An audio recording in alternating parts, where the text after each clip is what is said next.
Hello dear viewers, thank you for choosing the Manhwa compilation channel. Please leave feedback in the comments after watching. Enjoy watching. In the 9 mystical realms, martial arts rule and only the strongest are respected. And in honor of the strongest, there is a list. And it's called the Heavenly List. Those on this list are rumored to have limitless power, capable of weaving clouds and creating rain. And number 1 on this list is the one who achieved greatness, the one who shocked the whole world. He can compete with immortals and gods, and even resist the skies. He bears the burden of the past and the future. His soul is imbued with ancient knowledge and powerful power. The Master's associates hurried to the scene of events. Everything will begin soon. The great master of body cultivation will face the eternal heavenly tribulation. First place on the heavenly list is Dylan Gumple. A golden crystal appeared in the heavens as a messenger of the gods. Its sparkling light illuminated the dark sky, creating a mystical aura around it. Dylan gazed into the sparkling majesty of the crystal, his heart filled with determination and self-confidence. As the crystal approached, its true essence was revealed. It was a divine sword of execution. Other masters contemplated this great phenomenon with delight. They knew that this was the first level of the heavenly tribulation trial and the divine weapon of the heavenly Tao.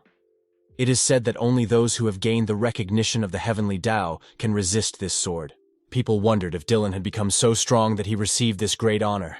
Dylan raised his hand to the heavens, preparing to accept the challenge of the divine sword flying towards him. The main character felt his soul filled with determination and strength, ready to accept the test that he had to go through. At this moment in time, it seemed that the whole world froze in anticipation, holding its breath. Finally, the sword reached the young man's hand, the tip touching his skin. What happened next shocked everyone. Dylan broke the sword with just 2 fingers. The main character did not share everyone's enthusiasm, saying that it was too easy and they should have given him something harder. The heavenly warriors, witnesses of what was happening, looked with surprise at Dylan's courageous act. A body cultivation cultivator came to Earth from heaven, and now he looked at the young master with a menacing gaze, reminding him that he was just a mortal creature. The great cultivator was furious that the young man dared to show his arrogance to the point of provoking the heavens. Dylan was not afraid of the great spirit's anger.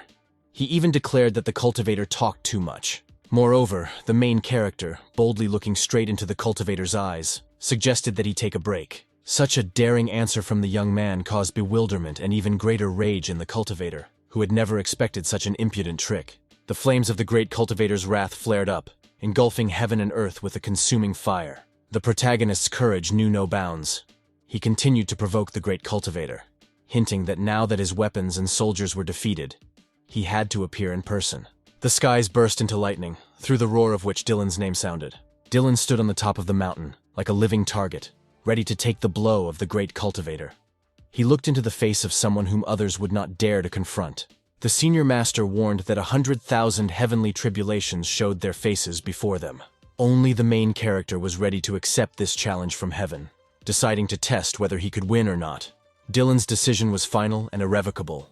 He put his life on the line and entered this dangerous game. The young master raised his hands to the sky, using the 1,000-palm tactics. This energy was pure and unapproachable in its radiance, but the forces of heaven turned out to be more powerful. The great cultivator sent a fiery column of energy towards the main character, which struck him with destructive force. It was a hard blow for Dylan, but he knew that true strength lies not only in winning, but also in accepting defeat with honor. The young master was sad to realize that he was just 1 step behind. Dylan's allies watched in horror at this epic confrontation between the celestial power and the greatest of mortals. Elder Dylan fell in this battle, but his friends still clutched at the last ray of hope. Realizing that he had only a few moments left, the master said goodbye to his comrades. From now on, he will no longer rule the 9 kingdoms. He leaves the demons to them and believes that these people will live up to his hopes.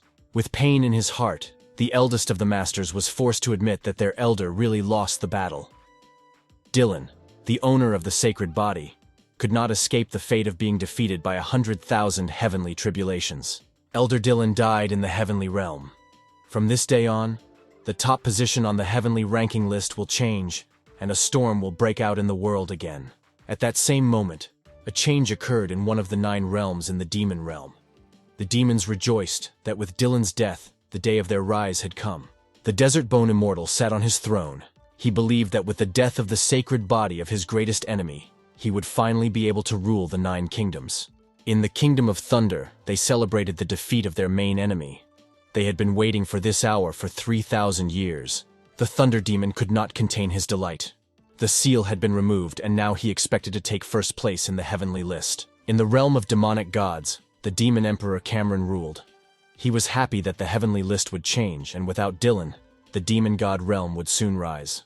In the heavenly kingdom, the situation was completely different. Dylan's defeat was a heavy blow for them. The great spirit of the heavenly kingdom, Charity, was plunged into sadness, knowing that without Dylan, the 9 kingdoms and worlds would plunge into chaos.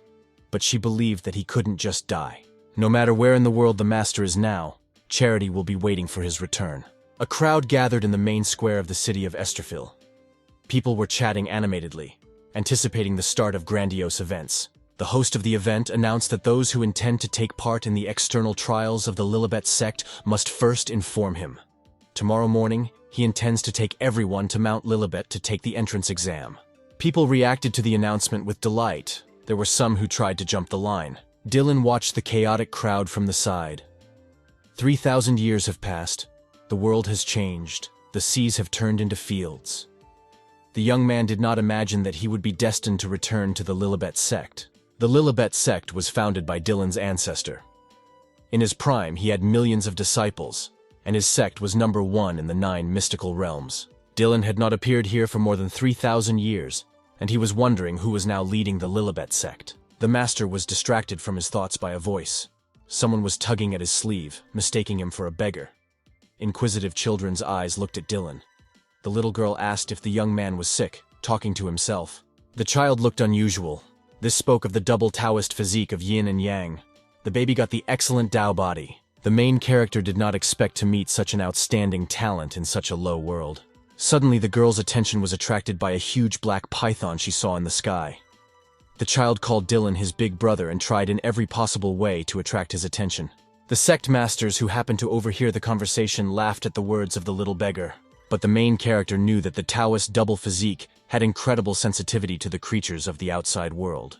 Dylan also saw a python in the sky, which meant that a misfortune would happen in Esterfil today. Other people finally also noticed an unusual phenomenon in the sky. A huge hissing dragon was clearly visible in the sky, looming menacingly over the city. At the sight of the demonic python, people began to run away in panic, fearing to die. Python was looking forward to a grand feast for his glory, because hundreds of martial arts masters had gathered here in the square, and this is exactly what he wanted. The python, spitting out clouds of fire, began to attack. People tried to flee in horror, begging for help. Python was confident of his victory, and now, after a long search, he will finally be able to drink the blood of 8,000 martial artists and turn into a dragon, completing the test. Of the entire crowd, there was only one person who retained his composure. The girl was surprised that the creature was able to speak human language. It was obvious to the girl that this wild beast was now in the stage of transformation. Based on the fact that the monster wants to drink the blood of 8,000 martial artists, Grace concluded that this creature has been in the vicinity of Esterfil for a long time. The monster did not deny these assumptions.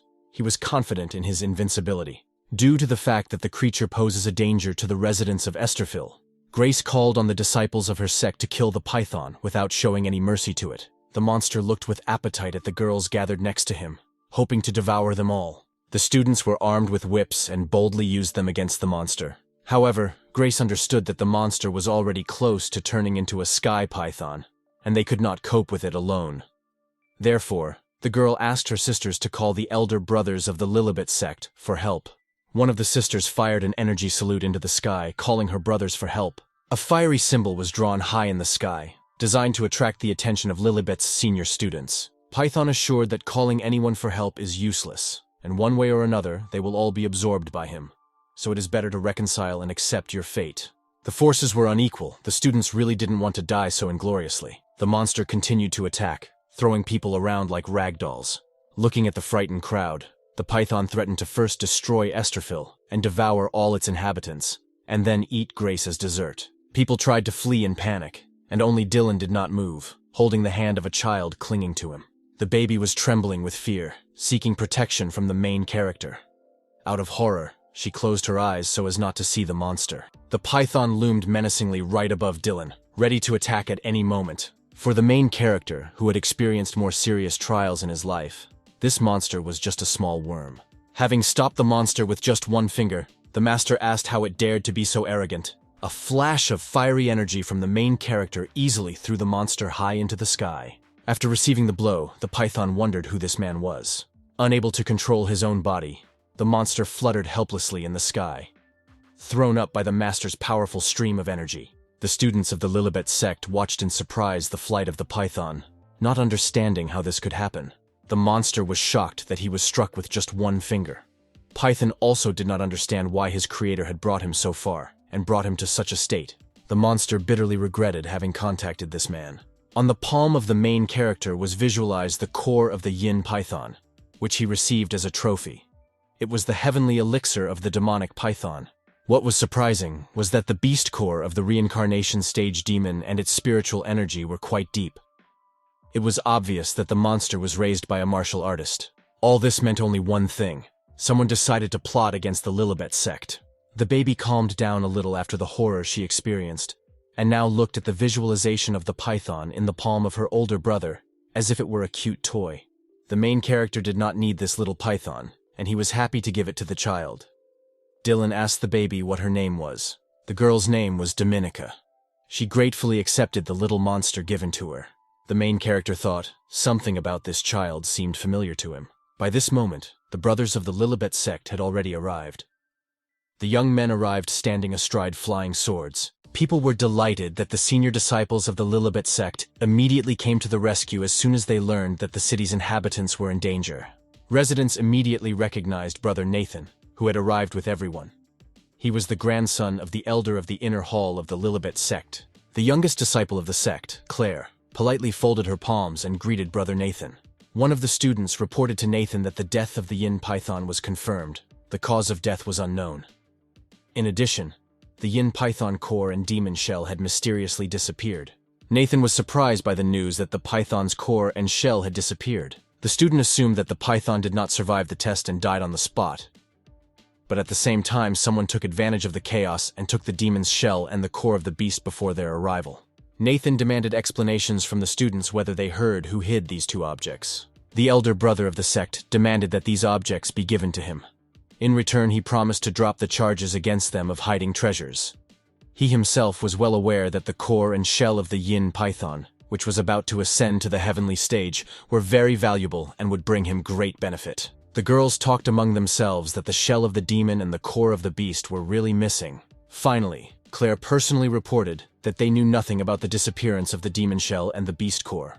In response, one of the older disciples said that they would have to use the mirror of revelation to find the treasures, and if the one who dared to steal the treasures belonging to the elder brother was discovered, then he would be in trouble. No one dared to object, and the young man activated the mirror of revelation. The ray of truth headed towards the thief, surprising everyone present. Little Dominica did not understand what was happening. She stood frozen in place with the toy given to her in confusion. The light from the mirror scared the girl, but Dylan, standing next to her, reassured her that there was no need to worry. Nothing special had happened. The students who flew along the path laid out by the mirror did not expect to find treasures in the hands of the little ragged woman. The main character looked at the older students with a searching gaze, without taking any serious action yet. The senior student holding the mirror still could not overcome his surprise. He never expected to find the demon shell and core of the little tramp. Nathan himself began to wonder how this could happen. The elder brother of the sect ordered the treasures to be brought to him immediately. The students obeyed, demanding to give up the core, because the treasures were not created to end up in the hands of two ragamuffins. Dylan was very outraged by this behavior. He said that he did not expect to find petty idiots in his sect who dare to mock people, and the main character added that they do not have the right to call themselves students of the Lilibet sect. In a fit of surging emotions, Dylan kicked the students of the sect in different directions. The main character demanded an explanation of how these scum of the new generation, who disappointed him, dared to attack a defenseless child. Nathan was very indignant, mentioning that they were all much worse than the previous generation. Observing everything that was happening from the sidelines, the residents of the city were surprised that the beggar turned out to be a master of martial arts, and that he was at the initial stage of the realm of body cultivation. Nathan finally decided to intervene in the situation. He said that he was surprised that the beggar of the body cultivation realm could single-handedly deal with two disciples of the Lilibet sect. And since the core of the beast and the demon shell were not lost, Mr. Nathan, being in a good mood, was ready to save the beggar's life. The elder brother of the Lilibet sect pointed a sword towards the main character. Nathan ordered the main character to cut off his legs with this sword. In addition, the sect's elder brother reminded Dylan not to forget whose territory it is. The main character looked expectantly at Nathan, who imagined himself to be a great master. The master, in turn, threatened that if the beggar did not carry out his order, then the punishment for this would be much more serious than simply losing his legs. But suddenly Claire came to Dylan's defense and asked Nathan to reconsider his decision. The girl explained that these two people simply took the core and shell of the beast, not knowing what it was. She asked to release the beggars. Nathan never expected such an act from Claire. He did not want to give in to his decision. In response, Claire said that in this case, she would be forced to inform Saint Rennie about everything, and let her now decide what to do. From what he heard, Nathan was furious about who this girl thought she was, and how she dared to stand in his way. Mr. Elder Brother began to insult Claire, reminding her that she was just an insignificant student. The disciples were stunned by the appearance of the ice lion beast soul, realizing that senior brother Nathan was an expert of the profound soul realm. Claire couldn't move. She was completely at the mercy of the ice lion, which was a rank 6 soul. Its pressure was too strong. The girl was scared because she was completely swallowed up by the icy elements. The sisters of the sect asked Claire to leave there immediately. The girls tried to reason with their sister, but she could not do anything until Dylan intervened in the situation. The young man thanked her for standing up for him. He broke the lion's defense, freeing the girl from the icy shackles. This outraged Nathan even more. The master decided to teach the beggar a lesson so that he would understand the difference between a martial artist and a mortal. The main character was even more intrigued by this warning. Dylan challenged Nathan to demonstrate exactly what he meant. Mr. Elder Brother did not expect such a turn of events. The fire element frightened him. Directing a fiery energy stream towards Nathan, the main character made the remark that he was nothing more than a brat who did not respect ordinary people and elders. Continuing to attack, Dylan added that although Nathan is a 6th-rank martial artist of the profound soul realm, he is so arrogant that he has no shame. The martial artist and his ice lion could not withstand Dylan's attack, and fluttered limply in the air. Calmly observing the ongoing process, the main character admitted that he felt depressed from the realization that the 1,000-year-old teaching of the sect gave birth to such an arrogant idiot. Nathan wondered who he was, this mysterious tramp. The protagonist responded that who he is should not really be the primary question. The senior chief disciple of the sect, realizing that he could not do anything in the current situation, began to call his brothers for help. He decided that the stranger was going to kill him. Suddenly, a voice was heard from somewhere above, begging the main character to have mercy on Nathan.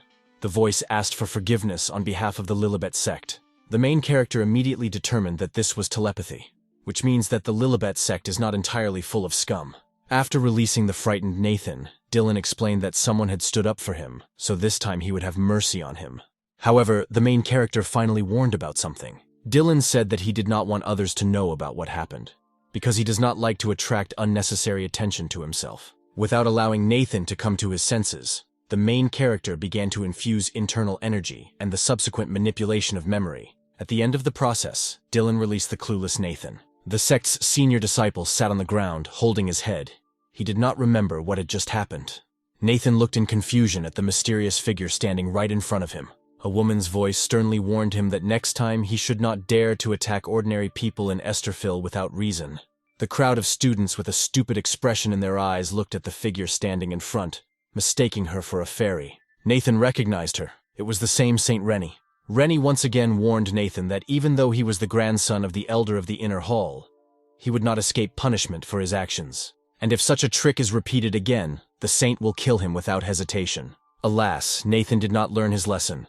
He indignantly told the saint that despite her status, she cannot do whatever she wants. The guy continued to be angry with the saint, demanding to explain how she dared to threaten such an outstanding person like him. Without further ado, Rennie pointed her sword at the impudent man, letting him know how serious her warnings were.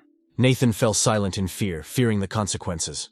The saint once again asked the insolent man who gave him permission to speak. The senior student silently looked at the fairy, trembling with fear. Claire was disappointed by what she saw.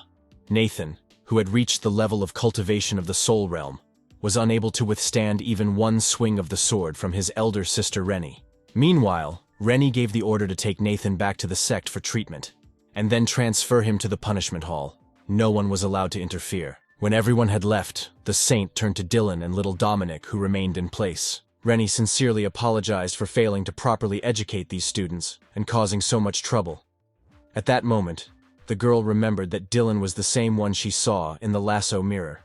She was surprised how he could pull this off if he was at the level of body cultivation.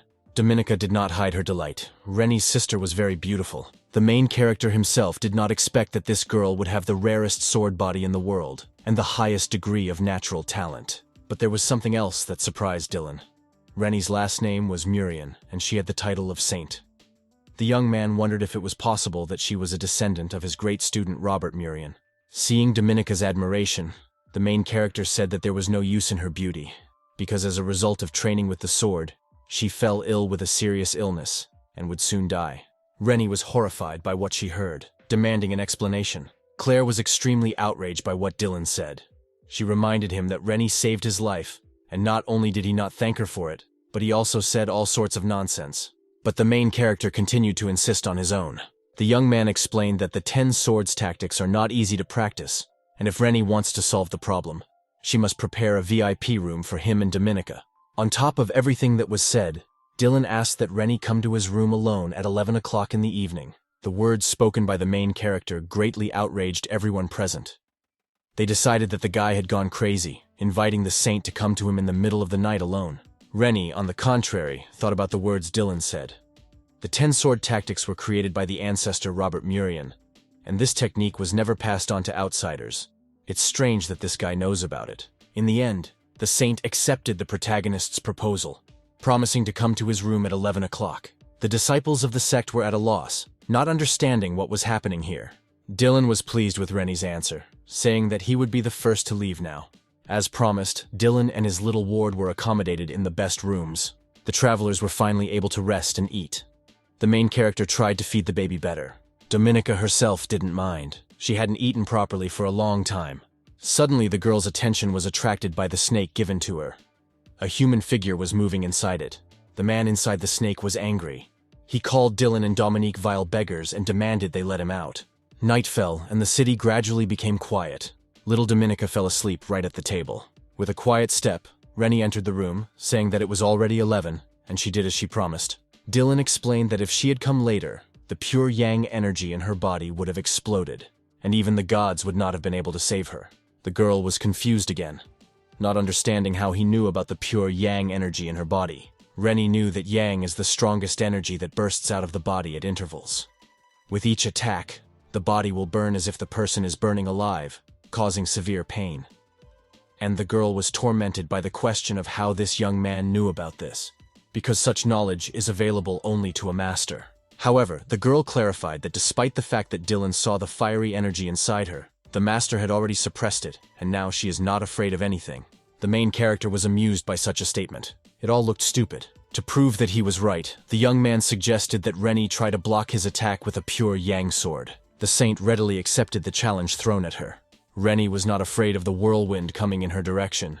She knew exactly how to counterattack. But suddenly the pure flame of energy changed direction. The girl asked how this was possible. Dylan explained that the threads of the girl's soul were burned by fiery energy, and this caused it to accumulate inside. So 2 of the 3 apertures were blocked. And the main character also clarified that the girl's master is actually a fool, because he did not warn that the 10-pointed Kai sword of the Great Master is incomplete, and the practice of this technique kills the owner. Therefore, if the girl continues to continue, she will go crazy, and her sword will burn her heart from the inside, as a result of which she will become the youngest saint of the Lilibet cult. Rennie was indignant when she heard this. She was confident in her master, believing that he would not hide anything from her. The main character took the girl's words as a challenge and doubts about his abilities. The young man asked if she really believed that his sword was weaker than her master's key sword. Rennie was amazed by what she saw. Her opponent had a pure yang key sword. The girl did not understand how Dylan, with his current level, was able to get such a sword. In response, the young man said that there was still much that she could not understand, and neither her master nor the Lilibet clan could save her. But he, a simple vagabond, could. With a meaningful look, Dylan added, "Why would he do this? She's not his sister." Realizing that with his words he put the girl into a state of confusion, the main character set a condition. If the saint is ready to become his servant, she must accept him into the Lilibet clan tomorrow, but all expenses for his maintenance will be borne by her. Rennie responded by saying that there was no need to be so arrogant, even if she needed his help. Regarding arrogance, Dylan responded that if he did not respect the cult of Lilibet, he would not have made Rennie his maid. However, the young man clarified that their contract will be concluded for only 6 months, and then the girl will be free. Rennie thought that this guy was clearly some kind of crazy, but at the same time, he spoke as if he knew everything in the world. However, the girl accepted his proposal, but with the condition that he would block the fiery Kai energy inside her. Dylan promised that he would not hurt her if she agreed. A few moments later, Rennie felt that Dylan had really blocked the fiery yang energy inside her, and now she was even more interested in the question of who he was. This guy. However, the process was not fully completed. The main character warned the girl that no matter how painful it is, she must endure. The pain was so intense that Rennie could not hold back her scream. The girl asked to treat her more carefully because there was a child next to them, but the main character assured that the girl was fast asleep. At this time, Claire, tormented by curiosity, leaned against the window, listening to the sounds behind the wall. The student's rich imagination immediately painted a very ambiguous picture of what was happening. When the ritual was completed and the girls fell into sleep, the main character thought that it was good that everything had been resolved so well, because if time had been lost, Rennie's life would have been in danger. And yet, the main character admitted that the swordsman's body is something amazing, and he, without a doubt, made a successful bet. People gathered again in the main square of the city. They were waiting for the arrival of the saint of the cult Lilibet. Rennie arrived accompanied by little Dominica and Dylan.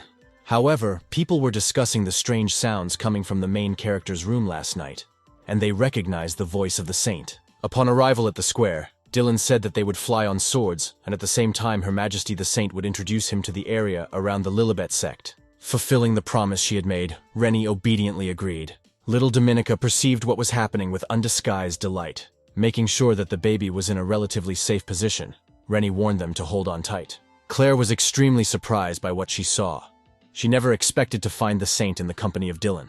The senior student was worried that this time there would be a scandal in the sect due to the fact that Rennie showed respect for the beggar. The Lilibet sect was unusual in all its manifestations. The first thing that caught your eye was its unusual location. The terrain below, on the contrary, was ordinary. The people gathered at the gates of the sect were animatedly discussing upcoming events. They all dreamed of passing the tests successfully and becoming Lilibet's students. The main character asked Rennie where she intended to place him and Dominic. Dylan hinted that he wouldn't mind if the girl invited them to stay at the Saint's Peak. Besides, it would be more convenient for her to serve her master. What she heard greatly outraged the senior student. She reminded her that only sisters have the right to visit the holy peak because they are as pure as the inhabitants of heaven. And he is a simple beggar. Claire demanded an explanation from Dylan why Rennie called him a simple beggar, young master, and what he did to her last night. Wanting to offend the older student even more, the main character replied that it was already clear what a man and a woman could do when they were alone in a room, and if Claire still didn't understand, then he could show her everything clearly. Seeing that the argument between Claire and Dylan was heating up, Rennie tactfully tried to stop them. The saint said that she would arrange suitable housing for the young master as soon as possible. But first of all, Rennie warned that she wanted to bring the students from Esterville to the area of Lilibet's hall. Claire, trying to humiliate the main character, warned him not to wet his pants with fear when he entered the great formation of Lilibet's celestial network. Dylan replied that there was nothing in this world that could scare him. On the main square, Lilibet was already waiting for the arrival of important people. The event dragged on, and the main character ordered Rennie to bring a chair to his master. Rennie's resigned obedience caused incredible indignation in Claire.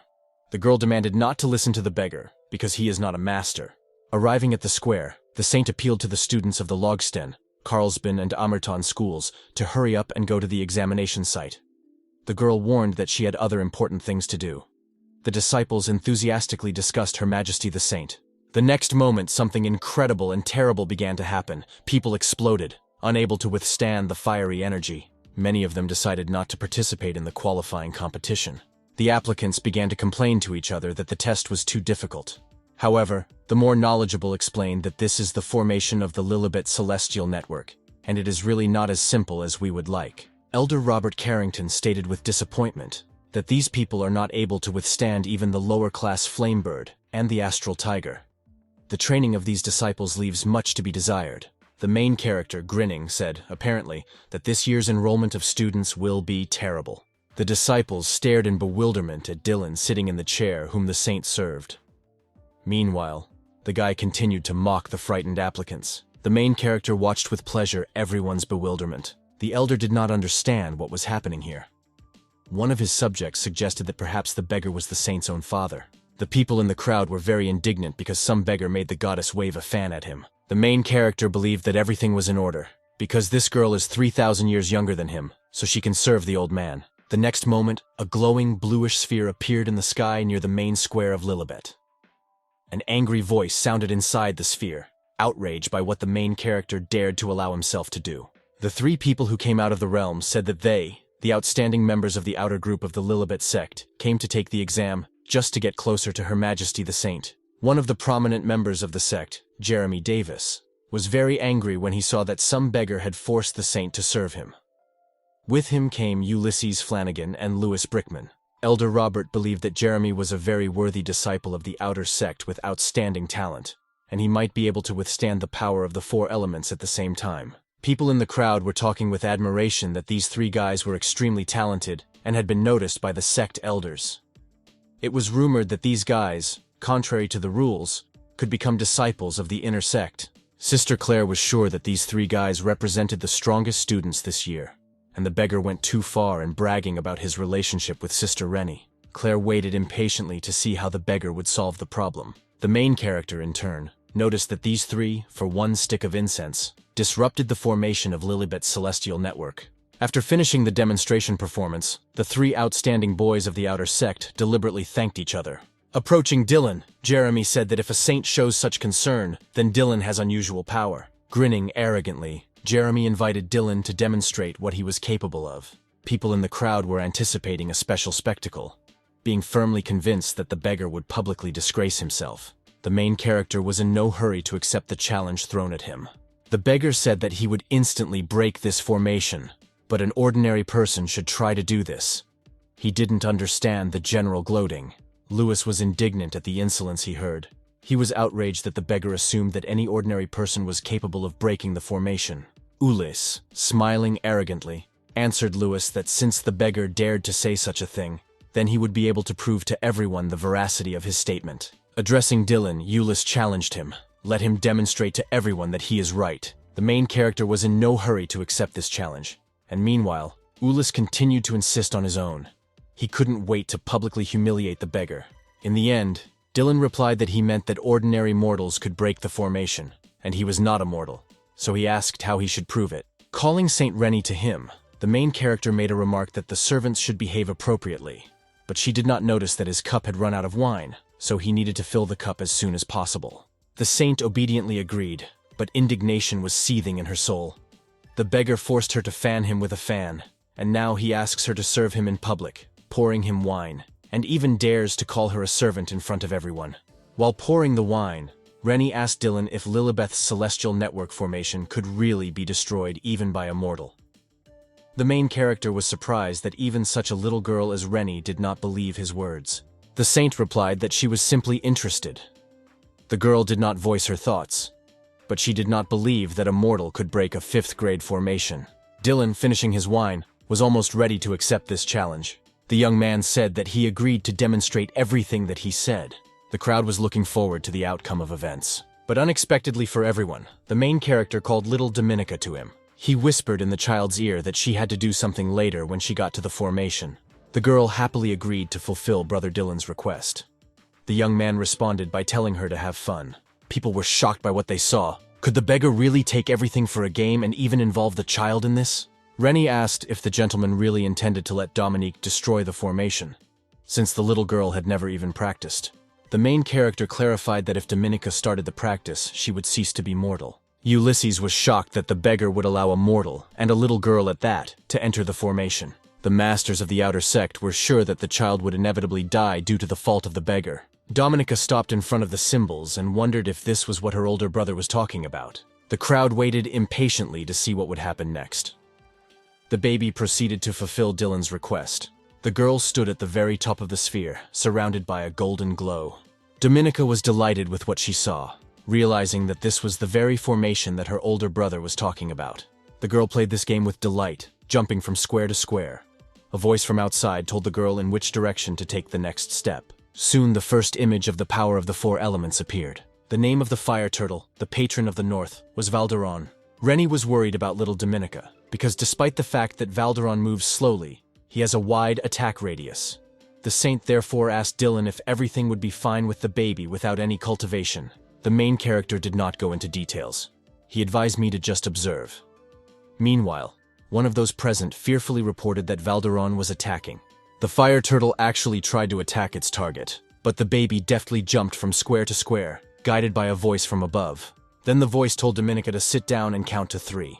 After this, the little girl stood up and, at the direction of the voice, walked forward 5 squares. Following the instructions, the girl stopped and, closing her eyes, began to count to 4. While the turtle tried to attack, Dominica stood, covering her eyes with her palms and keeping score. Jeremy was amazed by what he saw. The girl closed her eyes, being in the formation of Lilibet's celestial network. Ulysses was more ready to believe that this was an illusion than to admit that the beggar was right. Unlike his brothers, Lewis was upset that the 3 of them had to use up 50% of their strength to block it, and now realized that it was all in vain. And only Rennie was happy that Dominica managed to avoid Valderon's attack. However, the next moment the girl's joy changed to anxiety. The saint wondered why Dominica continued to move forward. The baby continued to step from square to square, guided by the same voice. When the baby stopped and opened her eyes, there was a cute sight in front of her. A little turtle. The girl could not resist and grabbed the turtle, offering to play with it. Since the turtle allowed its back to be stroked, Dominica concluded that the turtle agreed. The people in the crowd were in amazement.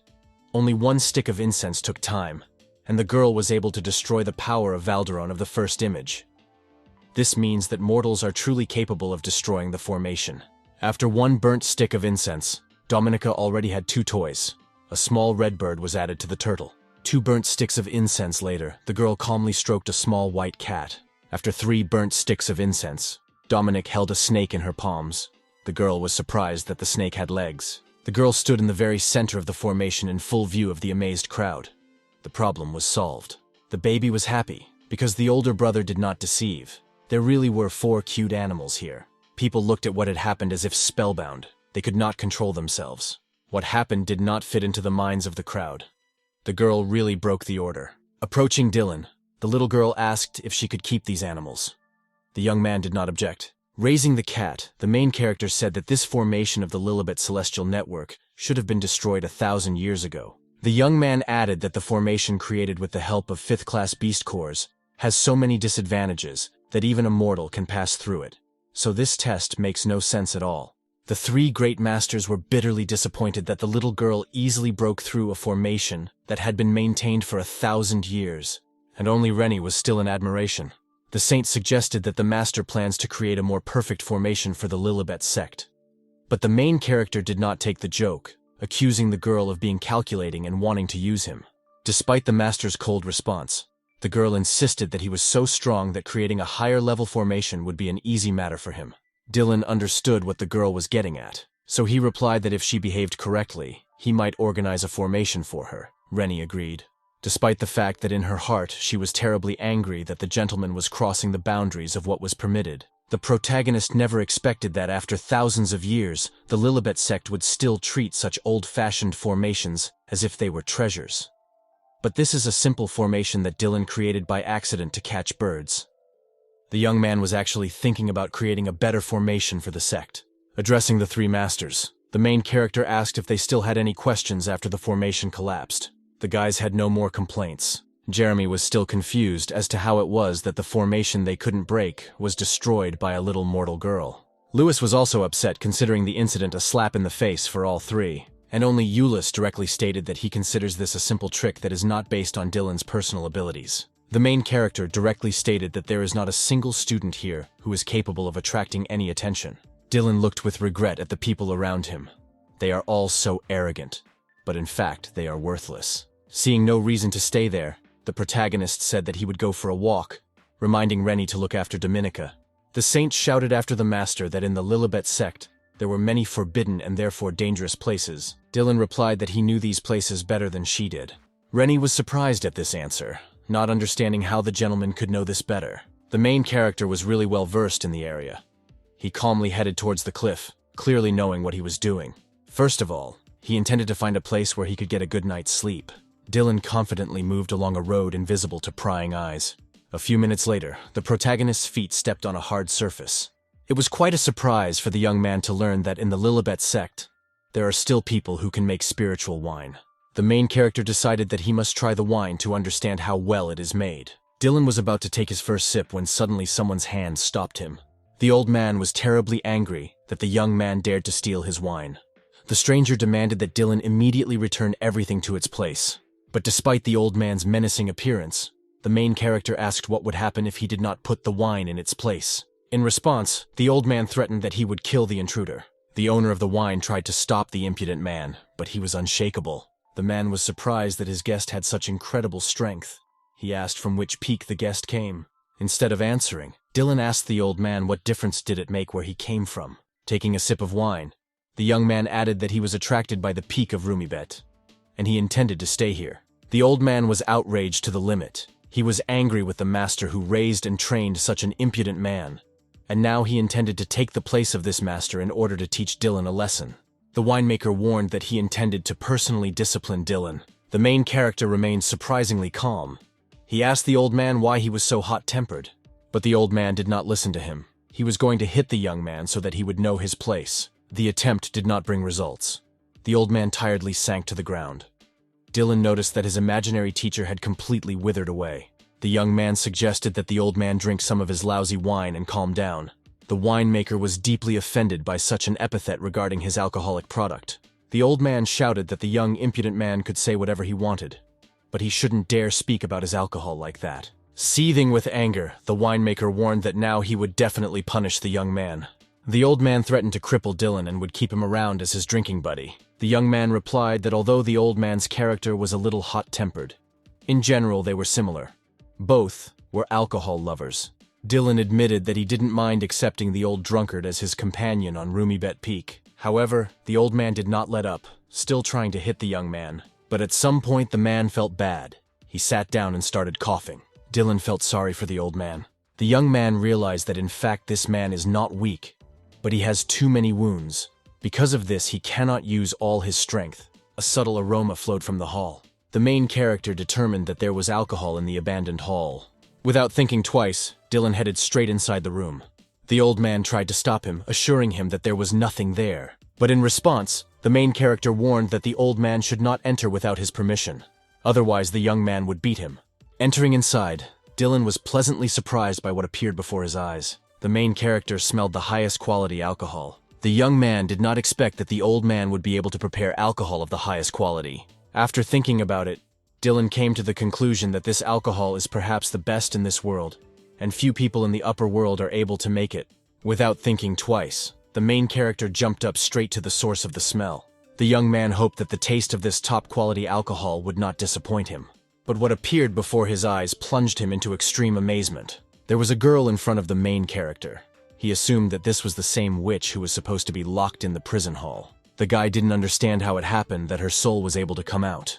The witch asked Dylan who he was and why he disturbed her sleep.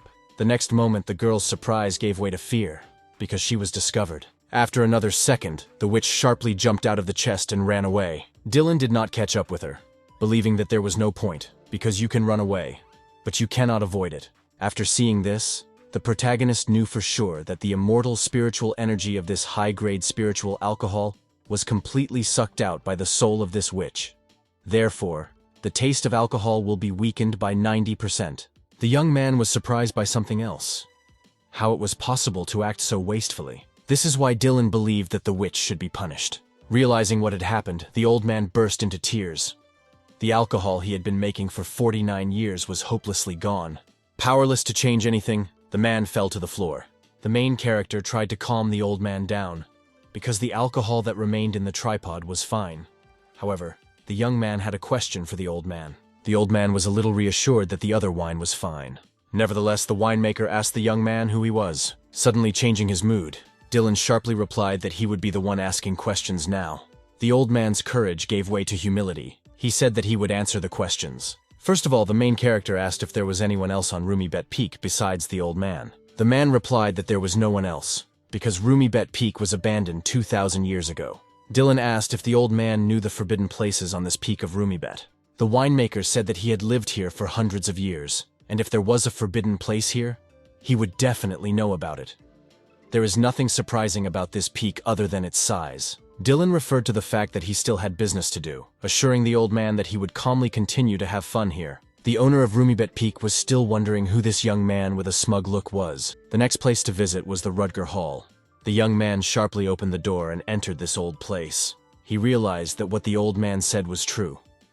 This place had not been visited for more than 2,000 years, and it was not surprising that the soul of this witch was able to leave the premises without hindrance. Dylan saw that no one had come to the prison hall to support the formation for over 2,000 years. The main character was afraid that the power of the formation had long been exhausted. The young man knew exactly which direction to go. He calmly and leisurely walked along the corridors of the formation. In the cage, there was a skeleton forgotten by everyone. The man left something behind as a keepsake. Right under the bony hand was the inscription. More than 2,000 years have passed. The Lilibet sect does not teach martial virtue, treats its captives poorly, they die of hunger. The prisoner asked to kill him. Dylan felt uneasy from what he saw. 2,000 years ago, this bloodthirsty demon sect general actually died of starvation. Other prisoners, this time petty thieves, also died of hunger. 2,600 years have passed since then. The girl, sobbing, recalled that after he left, he never returned. He asked himself if he had really forgotten about her. The witch cried, because the one she needed so much could at least come and keep her company, after he had forced her to come here with deceit and beautiful promises. Elizabeth complained that now there is only an old man at Lilibet Peak, and his yang energy is so strong that her spirit cannot even get close to him. And all that the witch can do is sneak there every day to draw out a little aura, and if this continues, she will die of hunger. The girl was also angry that even if he was going to leave, why was it necessary to close this place without the possibility of delivering food here? Suddenly Elizabeth heard someone's steps. The witch suggested that the disciple of the Lilibet sect had finally discovered this place. Elizabeth tried to sniff who might actually be there. Dylan saw that this girl was still here and still trying to fool people. He was once again convinced that he was right in sealing her here before heading to the upper world. Otherwise, if the disciple of the Lilibet sect was successfully fooled by this witch and released her, there would be chaos in Esterville. Elizabeth rejoiced, anticipating her supposed victim of her manipulations. The witch decided to use the remnants of her energy for this spell. Elizabeth's energy flared with bright light, opening like a lotus flower. The girl knew whose fault she was here, and was not going to miss the opportunity to take revenge, because Dylan imprisoned her for 2,800 years, and this time, she intended to get out of here. Elizabeth planned to find Dylan, imprison him, and make him her toy, so that he would only be with her for the rest of his life. Seeing the young man, the witch asked in a gentle voice if he had come to save her. Dylan immediately stated that he still had not forgiven her for depriving him of high-quality alcohol. Elizabeth, feigning surprise, asked the main character if it was really she who deprived him of alcohol. Finally, understanding what she was talking about, the witch replied that that winemaker did not even have the basics of cultivation. She also wondered if the person was a new disciple who had just joined the Lilibet sect, since people like him were the easiest to persuade. Elizabeth asked what was so special about that wine. Then, smiling slyly, added that if her little brother let her out, he could do whatever he wanted with her. The witch continued to hint to Dylan that she was ready for literally anything. The main character was surprised by such impudence and the attempt to bewitch him. The girl became much bolder after his absence for 2,000 years. Elizabeth was confused for a second because she was sure that this was a new student of the Lilibet sect. Dylan was surprised that this demoness from the Lust Demon sect tried to identify a person by relying only on her eyes and without feeling his aura. The aura was indeed very familiar to the witch. Now she began to listen to her inner sensations. Finally, realizing who was really in front of her, Elizabeth screamed in surprise. However, the witch felt that something had changed in Dylan. Even having determined exactly who this guy was, the demoness still couldn't believe her eyes. Elizabeth was terribly angry. She did not expect to meet again with the descendant of the ancient master, but essentially his updated version. The witch demanded that the main character tell the name of his mother, because she dared to steal from her the man she had been waiting for more than 2,000 years. Elizabeth was beside herself with rage. She was sure that Dylan's mother had sent him here on purpose to show that she had stolen a man from a witch, because no one except his family knew about this dungeon. The main character didn't understand what this girl was talking about because he didn't even get married, so what kind of son are we talking about? The witch burst into tears because her man already has a son. And they still don't let her out of prison. And they also allow this very son to humiliate her. Tired of listening to all this, Dylan asked since when the girl had such a strange fantasy. The main character tried to reason with the witch using his own method. The girl burst into tears even more, accusing Dylan of mocking her in the same way as his father. She promised to take the young man with her if he had the courage to let her out of prison. Calmly sitting down opposite, the main character asked if the girl really didn't see the truth. The young man said that he was the same Dylan. The witch refused to believe it because she saw the difference between this guy and his father. According to her, her father, despite the fact that he was always in the realm of body purification, still had cultivation, and she sees no signs of cultivation in this young man. The girl thought for a moment, comparing all the facts. In the end, she came to the conclusion that the young man was impersonating his own father in order to do something with her. Dylan was completely angered by this conclusion. He accused the witch of losing her mind during 2,000 years of imprisonment. But however, he did not rule out that the girl was deliberately pretending to be crazy. And now the main character really decided to do something. Dylan outright said that the witch is really just a little girl. Under the influence of the young man's energy, all her charms lost their power. The main character explained that the charm technique from her demon sect was long outdated and ineffective against him. The witch was angry that Dylan dared to undo her transformation. Dylan patted the little witch on the cheek in a friendly manner, trying to reason with her. He sincerely did not understand Elizabeth's irrepressible desire to become an adult. If she could be carefree and free, especially since her attempt to charm him last time ended in failure. The main character recalled that last time her ass was swollen for a month and a half. Moreover, he also warned her then that if she tried to use her charms again, the punishment would be repeated. Elizabeth began to ask for forgiveness, promising that she would never dare behave like that again. Dylan recalled that at that time she took advantage of the lack of ceiling formations in the dungeon and escaped using the transformation technique. But the witch did not listen to him. She whispered that as soon as she managed to get Dylan, his entire clan would belong to her. But the young man already realized that she had run away to mix a love potion into his bath. The main character also reminded the witch that before releasing her after 100 years of imprisonment, he asked her not to return to the demon sect, because she had the status of a saint, and in the end, he had to save her. After finishing his explanation, Dylan asked again what the girl thought about who he really was. Elizabeth still didn't believe it, although she understood that this was really the same person in front of her. Now the girl burst into tears again, demanding to know why Dylan left her here for so long. The main character could not answer her this question. Elizabeth grabbed the young man's clothes, demanding not to leave until he freed her. The witch complained that for the past 2,600 years she had no one to even talk to in this basement. She continued to cry, complaining about loneliness and the fact that there wasn't even food here. Dylan felt a little sorry for this lost girl. He admitted that in those days he was too crazy about martial arts. And after he had no rivals left in Esterfield, he went to the upper world and made his way into the list of the greatest. Elizabeth was only interested in one thing. If he had been fighting for more than 2,000 years, then why did his appearance change? Dylan said that one day he died, and although he had the opportunity to retreat to Esterfield, a problem occurred when he reassembled his body. But the main thing is that he still survived. Elizabeth was shocked to hear that one day he died. The little witch was worried about how Dylan was feeling, whether his origin was affected, and who killed him. The girl threatened to kill the person responsible for Dylan's death. The main character assured that although he was weakened, nevertheless, there are only a few people under this sun who are able to compete with him. Dylan also added that Elizabeth is actually a little girl, so you shouldn't act like an old lady. The witch objected that he had been here for more than 2,000 years, so he was no longer a little girl. Elizabeth explained that no matter her age or anything else, she does not feel small. In response, the main character asked if she wanted to get out of here. The little witch reacted to his question very violently, assuring that if she stayed here any longer, she would suffocate from this place. Dylan explained that he only locked her in here because, with her natural charm, she could cause trouble in his absence. And now that he was back, he no longer had to worry about that. The main character himself admitted that it was a little cruel to keep a little girl locked up for more than 2,000 years. However, Delaney had 3 conditions, which the little witch, without even knowing what they were, agreed to fulfill. The conditions were as follows: no transformations, do not move more than 5 steps away from him, and do not call yourself an old woman. Hearing the conditions, Elizabeth was surprised. She did not expect that everything was so simple. The main character asked if she really wanted more conditions. The girl could not restrain her emotions. She hugged Dylan tightly, saying that she knew that he still loved her, and that he would not dare to be cruel to her.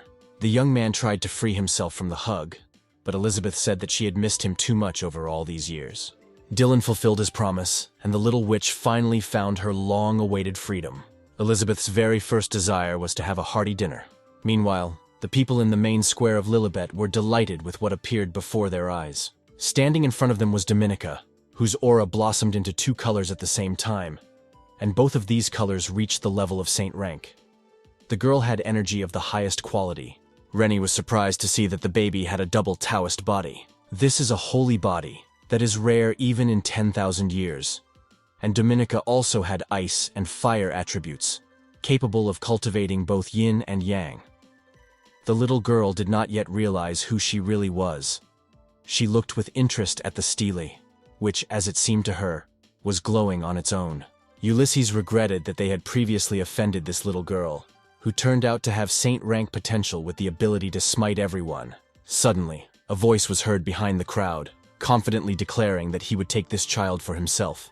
The voice belonged to an elder who decided to come here in person.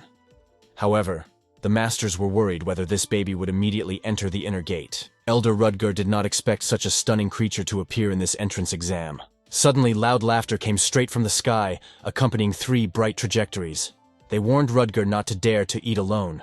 Rudger was surprised that the 3 elders flew in the blink of an eye, as if they sensed prey. The elder and master of Monteris Peak, Ramona, who appeared from the sky, declared that such a wonderful talent, and also a girl, without any doubt, should follow her to her Monteris Peak. Master of Esmir Peak, Georg objected that his colleague already had a saint, therefore this little girl should be transferred to him at Esmir Peak. However, Master Astercold was sure that his peak, Luciaris, was the best place of knowledge and books, so the young talent would be better off with him. After listening to everyone, Rudger expressed his opinion that this problem can only be solved in order of priority, and he, accordingly, came here first. Ramona countered that Rudger was not even a master of the peak, and therefore should not qualify as an apprentice. Georg added that it doesn't even make sense for Rudger to take the child in. He doesn't have any resources. Astercold recalled that Rudger once stated that he loved freedom, and therefore did not want to become a peak master.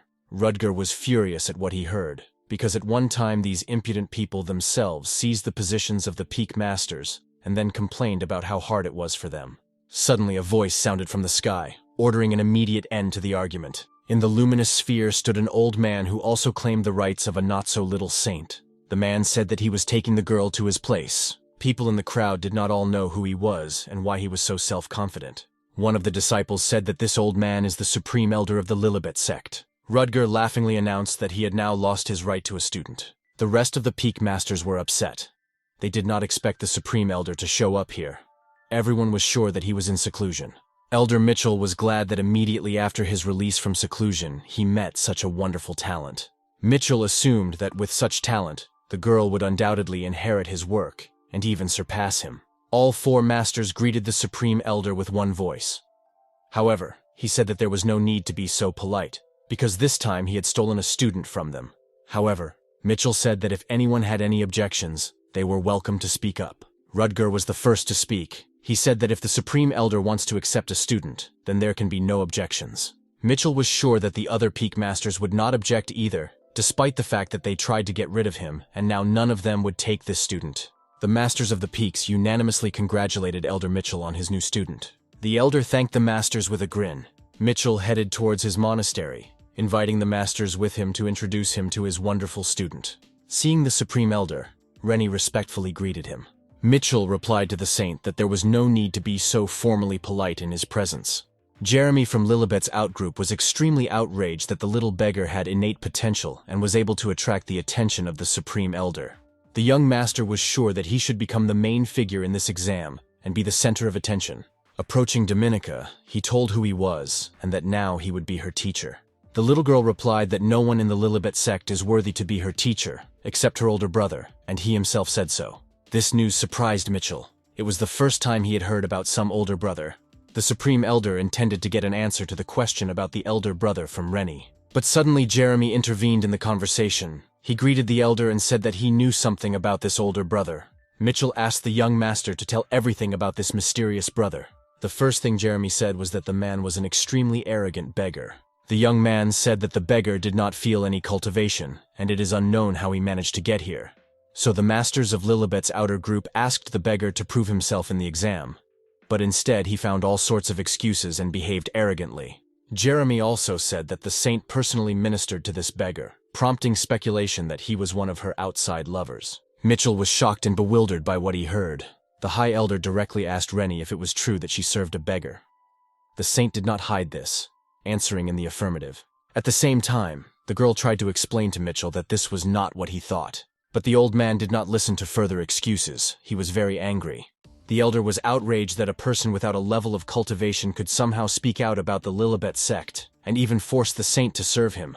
Mitchell considered everything that happened a disgrace for the entire Lilibet sect. In the end, the old man said that this man should not be released under any circumstances. At that moment, the main character approached them. He asked who should not be released. Having not heard an answer, Dylan once again repeated his question. Dominica exclaimed joyfully when she saw her older brother. Rennie greeted her master. Noticing the beggar, Jeremy grinned with a pleased look because he appeared just in time. The young master turned to the Supreme Elder and confirmed that this was the same arrogant beggar. Mitchell looked closely at the main character, trying to determine what was so special about him. Dominica went to her older brother with joyful cries. The little witch immediately felt that this girl was far from easy. Jumping off the protagonist's shoulder, Elizabeth headed towards the baby. The witch effortlessly identified the baby's double Taoist physique. The witch asked Dylan if this girl was his new student. The main character confirmed this.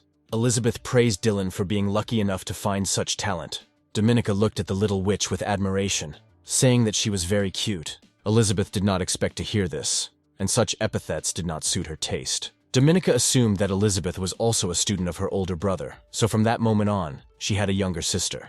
The witch did not like that she was associated with her younger sister. Elizabeth exclaimed that she was already more than 2,000 years old, and the youngest of them was Dominica. The main character tactfully interrupted the witch's statements, recalling the demands he had previously put forward. Elizabeth realized, smiling guiltily, that she had misspoke a little. Dominica did not let up, because the witch looks younger than her. Rennie was quite surprised when she realized that the master and the little witch knew each other quite well. Meanwhile, Elizabeth again could not resist and began to argue with Dominica, insisting that she was not small but big. The witch said that in any case, Dominica should call her nothing other than Mother Mentor. This mattered to Elizabeth because she identified herself with the teacher's wife. Rennie was shocked by this statement. The title of Mother Mentor implied very serious things. The saint began to reproach the master for having associated himself with this little child. Dylan was terribly angry at Elizabeth for the nonsense she said.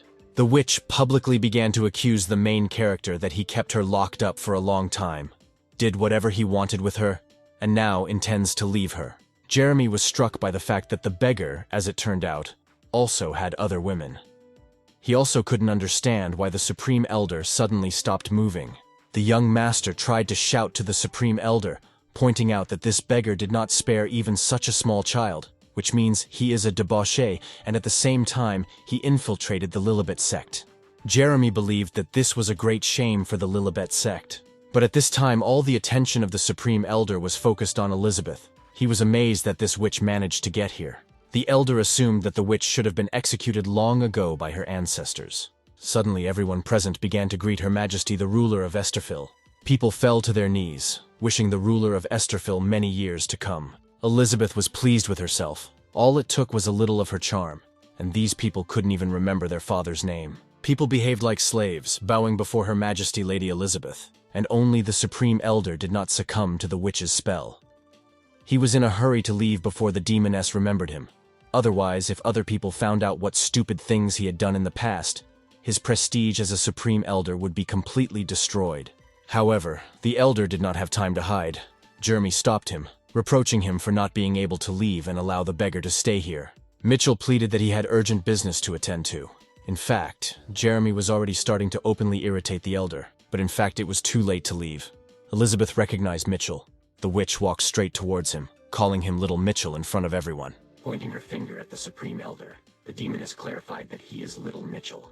All those present were shocked by what they heard. Mitchell couldn't believe his eyes. More than 2,000 years passed. But the witch remembers everything and now recognizes him. Trying to quickly escape, the Supreme Elder replied that the witch had mistaken herself. Elizabeth asked everyone if this man was not Mitchell. Rennie replied that the High Elder's name was indeed Mitchell. Elizabeth confirmed that she never confuses anything. Besides, she still has a good sense of smell, and she remembers the smell of all the slaves who have ever followed her. The demoness expressed admiration that little Mitchell managed to become the supreme elder of the Lilibet sect. And there was a time when he was a simple student who did not have the right to even mention the Lilibet sect, and was bullied every day. The witch recalled that it was she who took pity on him then, and saved him from the bullies. And now, when he became a great elder, he renounces her, not wanting to recognize her as his older sister. Rennie couldn't believe that Grandpa Mitchell had ever been bullied. The elder was horrified. Thousands of years of wisdom and achievements collapsed in one moment.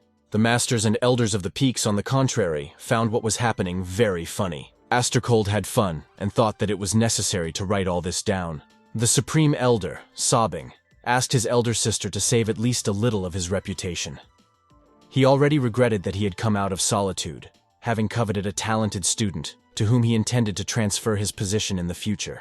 The saint has already realized that everything said by the demoness is really true, and now Rennie was turning directly to Dylan, trying to find out who this little witch really was.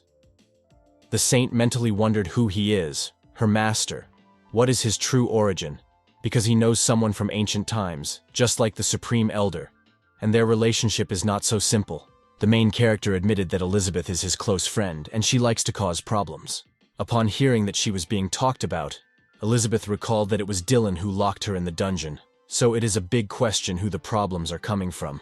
Turning to Dylan, Rennie asked if the witch was telling the truth. In turn, Mitchell asked Elizabeth who this man was, who managed to keep her captive for more than 2,000 years, and for what purpose he had now come to the Lilibet sect. The demoness was surprised that little Mitchell did not know this man. The elder did not understand why he should know him. Elizabeth remembered that Mitchell at that time was just a junior disciple of the outer sect, not allowed to meet with high-ranking people, and therefore might not really know Dylan now. The demoness intended to tell everything, but the main character cut her off mid-sentence. It was clear that Dylan did not want to reveal his identity, but Elizabeth did not understand why this was so. The witch jumped into the arms of the main character, calling him her husband. Rennie and Mitchell froze in place at what they heard, not believing their eyes. Elizabeth repeated once again that this was her husband, but he was too heartless and abandoned her for a long time, and she was sad, thinking that she would no longer wait for him. The witch warned Rennie that if she was just going to be his servant or apprentice, then it would not be a problem. The main thing is not to allow your heart to fall under Dylan's charm, because he is dangerous. The main character, trying to get rid of Elizabeth's hugs, asked if she was finally finished. The demoness replied that she was finished now. Dylan admitted that he suddenly wanted to lock up the demoness again. Knowing Dylan, the girl was afraid that this would happen. The main character already regretted that he had released her. Elizabeth asked Mitchell to bring her the most delicious food from the Lilibet sect. The girl was very hungry. In response, the elder invited everyone to follow him. Rennie also followed everyone, asking them to wait for her too. Jeremy was now even more angry with Dylan, because in such a short time he managed to win over those around him. And now Jeremy is planning to get rid of Dylan at any cost. The latest news spread throughout the area with incredible speed. People discussed with interest everything they had learned. Jeremy went into the forest to meet a man, and now he intended to tell him a secret. The master said that Rennie was caught by a beggar, and now he forces her to do various obscene things every night. After hearing this, the stranger cried out that now they should not allow the scoundrel beggar to leave. Snatching his sword, the stranger ran to save the saint. Jeremy was pleased that in 2 days, hundreds of students would already be passing on this dirty gossip to each other. The master took revenge because the beggar dared to approach the saint and attracted attention to himself during the exam. And now the master had no doubt that this news would spread throughout the entire Lilibet sect. After this, Dylan will definitely be in trouble. The current situation caused Jeremy to burst into hysterical laughter.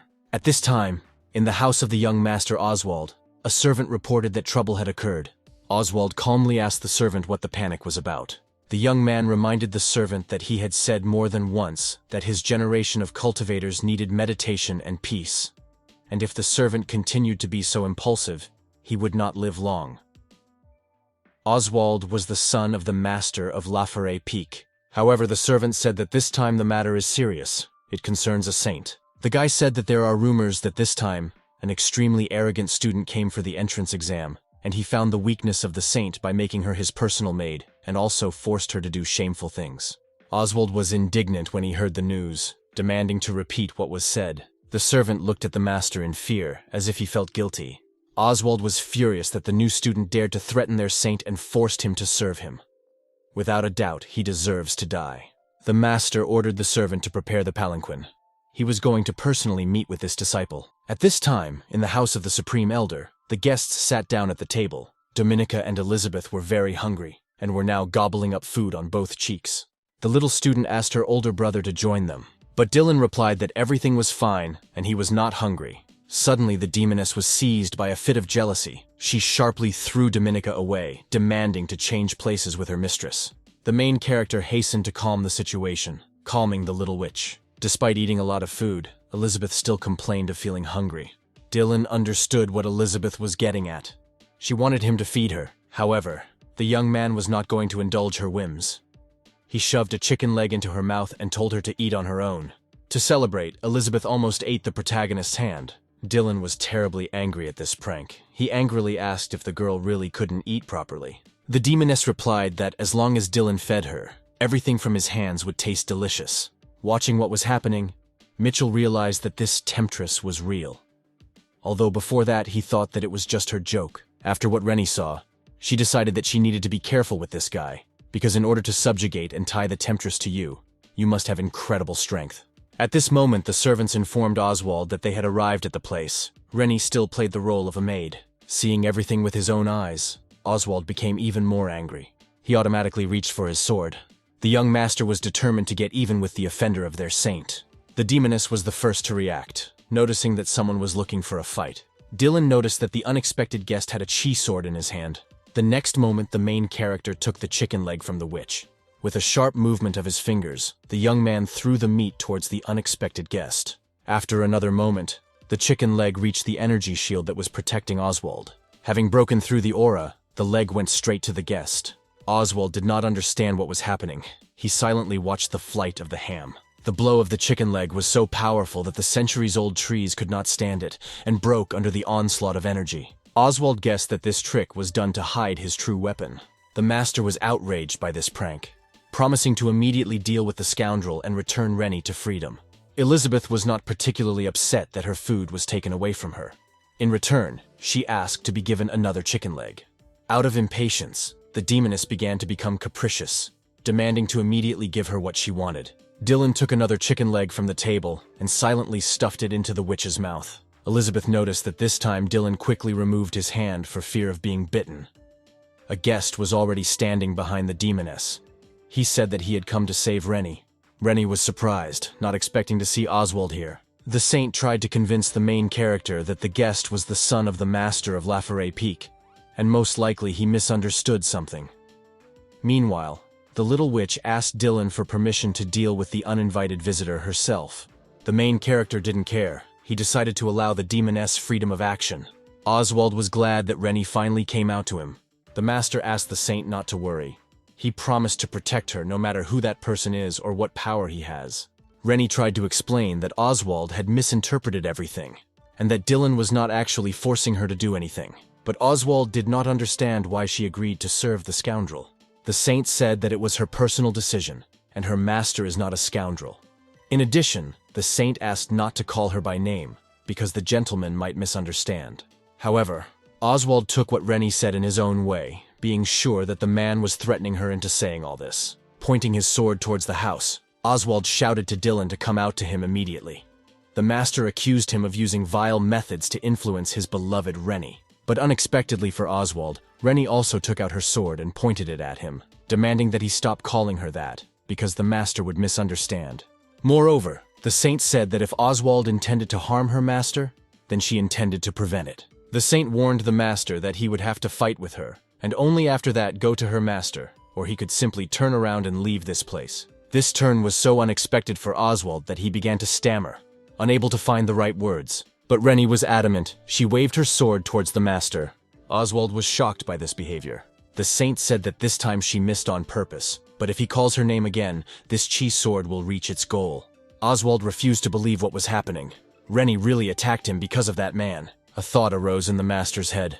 In order to be able to make Rennie so faithful and submissive, he must get her into his hands. The young man recalled that since the intersect competition 3 years ago, he and Rennie had never fought. Oswald asked the saint to give him the opportunity to see how much she had progressed over the past 3 years. Rennie admitted that she was upset that Oswald did not want to leave on good terms, preferring to fight her. There was no other way out, and the saint said that she accepted the challenge. Oswald said that he expected that if he won, Rennie would not block his path. Rennie did not answer his question. Approaching Oswald's aura, the saint was the first to strike with her sword. Rennie's blows were so strong that nearby trees could not stand it. The master was surprised how this was possible. Rennie made it clear that it was all about the sword. The trees continued to collapse under the onslaught of unbridled force. Oswald didn't believe what he was seeing. Could it be his Rennie? Without trying to resist this, the master asked the saint if she had really developed the chi of the 10 fateful swords to the level of great achievements. The youth said that in the entire Lilibet sect, in the past 800 years, there was no one who had successfully cultivated the 10 fateful chi swords in the realm of great achievements. The saint became angry again, and the reason was not in his assumptions. She was outraged that he called her by name again. Oswald fell to his knees and apologized for continuing to call her a saint out of habit. Rennie responded by ordering the master to get out. Oswald was disappointed, but all he could do was just look at the back of Rennie as she walked away. The young man was surprised how her strength could increase so sharply. Did it all happen because of that guy? This assumption strengthened Oswald's intention even more. He shouted that the guy should die. Rennie was very afraid for her master. At the elder's house, Elizabeth continued to be capricious, demanding that Dylan feed her. The main character was outraged by this behavior, but the witch explained that she just wanted to feel his care. The scene he saw caused Oswald even more indignation. It turns out that this guy has other women. He definitely deserves to die for enjoying the happiness that they all so strive for. Dylan saw how furious the uninvited guest was, but did not defend himself. Oswald struck directly at the place where Dylan and Elizabeth were sitting. The witch's entire entertainment was under attack. The demoness was upset. All her food ended up on the floor. Dylan was glad that he had such a quick reaction because he managed to save the wine. Elizabeth demanded to know how Oswald dared to do this to her food, because he does not even realize the full value of this food. The young master was speechless from surprise. Without controlling either her strength or her emotions, the demoness shouted that she was not full yet. Oswald was even more shocked. He said that it was his best sword, the strongest weapon of the 4th class. But Elizabeth replied that she did not care at all what level or how good his sword was. The witch became more and more angry. Elizabeth demanded to answer for what she had done, because Oswald dared to drop her food, and for this she threatened to kill him. Oswald never ceased to be surprised, not understanding what kind of pressure this was. The demoness constantly repeated that he dared to destroy her food. In a rage, she repeated the same thing. How dare he do this? Oswald got into such trouble that he already regretted coming here 100 times. Elizabeth was surprised that the table turned out to be too fragile, which is why it broke so easily. The witch said that most of all she hates people who throw food away. Oswald begged the demoness to stop. Finally, the chief elder asked Elizabeth to stop. In return, he promised to prepare another table. Having looked at Oswald, the elder asked what he was doing here and whether he really didn't see that there were guests here. The young master was also surprised to meet the supreme elder here. The elder, without explaining anything, simply threw Oswald out of the house. The demoness demanded that the servants immediately remove all the dirt because she had not yet eaten. Rennie felt guilty and asked her master for forgiveness. Dylan smiled condescendingly and replied that there were no problems. However, the main character noted that Rennie should increase her stamina, because if she were in the outside world, then such carelessness would kill her. The girl replied that she would take this advice into account. The Supreme Elder noticed that even though Oswald tried to rile Dylan up to see his skills, the man remained calm the entire time. In addition, both the demoness and the saint treat him with great respect. Mitchell wondered who this man was and why he had come. Turning to Rennie, the elder asked when she had time to study the 10 fateful chi swords in the realm of great achievements. The saint admitted that she owed all this to the instructions of her master. Mitchell was quite surprised that this man, as it turned out, also shares instructions. The elder suggested that Rennie was probably joking, because it was hard to believe that such a young youth was even familiar with the chi of the 10 fateful swords. Dylan calmly objected, assuring that he knows this technique. Mitchell asked the young man where he learned the highest technique of the 10 fateful swords from the Lilibet sect. Elizabeth said that she taught Dylan, and in general, how can a simple martial art be called a higher technique, which cannot even be compared with what she owns? Mitchell made a remark to the demoness that despite the fact that she looks down on this martial art, it still cannot be spread indiscriminately. The demoness did not like this remark. She accused Mitchell that he had become too bold over the years, and if he had complaints against her, then this could be resolved through a duel. The elder replied that there were no complaints, and he would never dare to express them. Meanwhile, the servants had already brought another table with food. The elder told the servants that they could leave. The demoness immediately began to eat the meat. Mitchell was curious if Elizabeth had not eaten for a long time. The girl replied that she not only did not eat for a long time, but almost died of hunger. The elder believed the demoness, because earlier she said that her husband locked her up. Mitchell couldn't help but notice that the witch had not appeared for the last 2,000 years, and now, looking at Dylan, he guessed that it was his doing. What was surprising was that after everything that had happened, Elizabeth was still devoted to this man. There was something else strange for the elder. This guy is over 2,000 years old and he still looks so young, which means that he is in the realm of the gods. Why did he come to the Lilibet sect if he could easily have founded his own? Approaching the main character, Mitchell apologized that he still did not know his name. The elder had something else in mind. The young man should be famous, given his achievements, so it would not be difficult to make inquiries about him. And if he uses a fake name, then he really came to the sect with special intent. Dominica and Rennie admitted that they also did not know the name of this person. Elizabeth telepathically turned to Dylan with a proposal to divert attention from him, but the young man also telepathically replied that this was not necessary. The young man said that his name is Dylan, and his last name is Murian. Hearing the young man's name, Mitchell and Rennie were shocked. The elder asked the name again, not believing his ears. Mitchell said that the founder of this sect had the same name, and therefore he wanted to know whether this was the true name of the youth, or whether he had an ulterior motive to impersonate someone else in order to claim the identity of their great ancestor. The witch again tried to telepathically intervene in the conversation. However, the main character told her that she was preventing him from concentrating. Elizabeth assured that the disciples of the devilish sect were professionally trained and had good control over themselves so as not to laugh. But literally, a second later, the girl could not resist and burst out laughing. Elizabeth explained that this only happens if they can't do anything about it.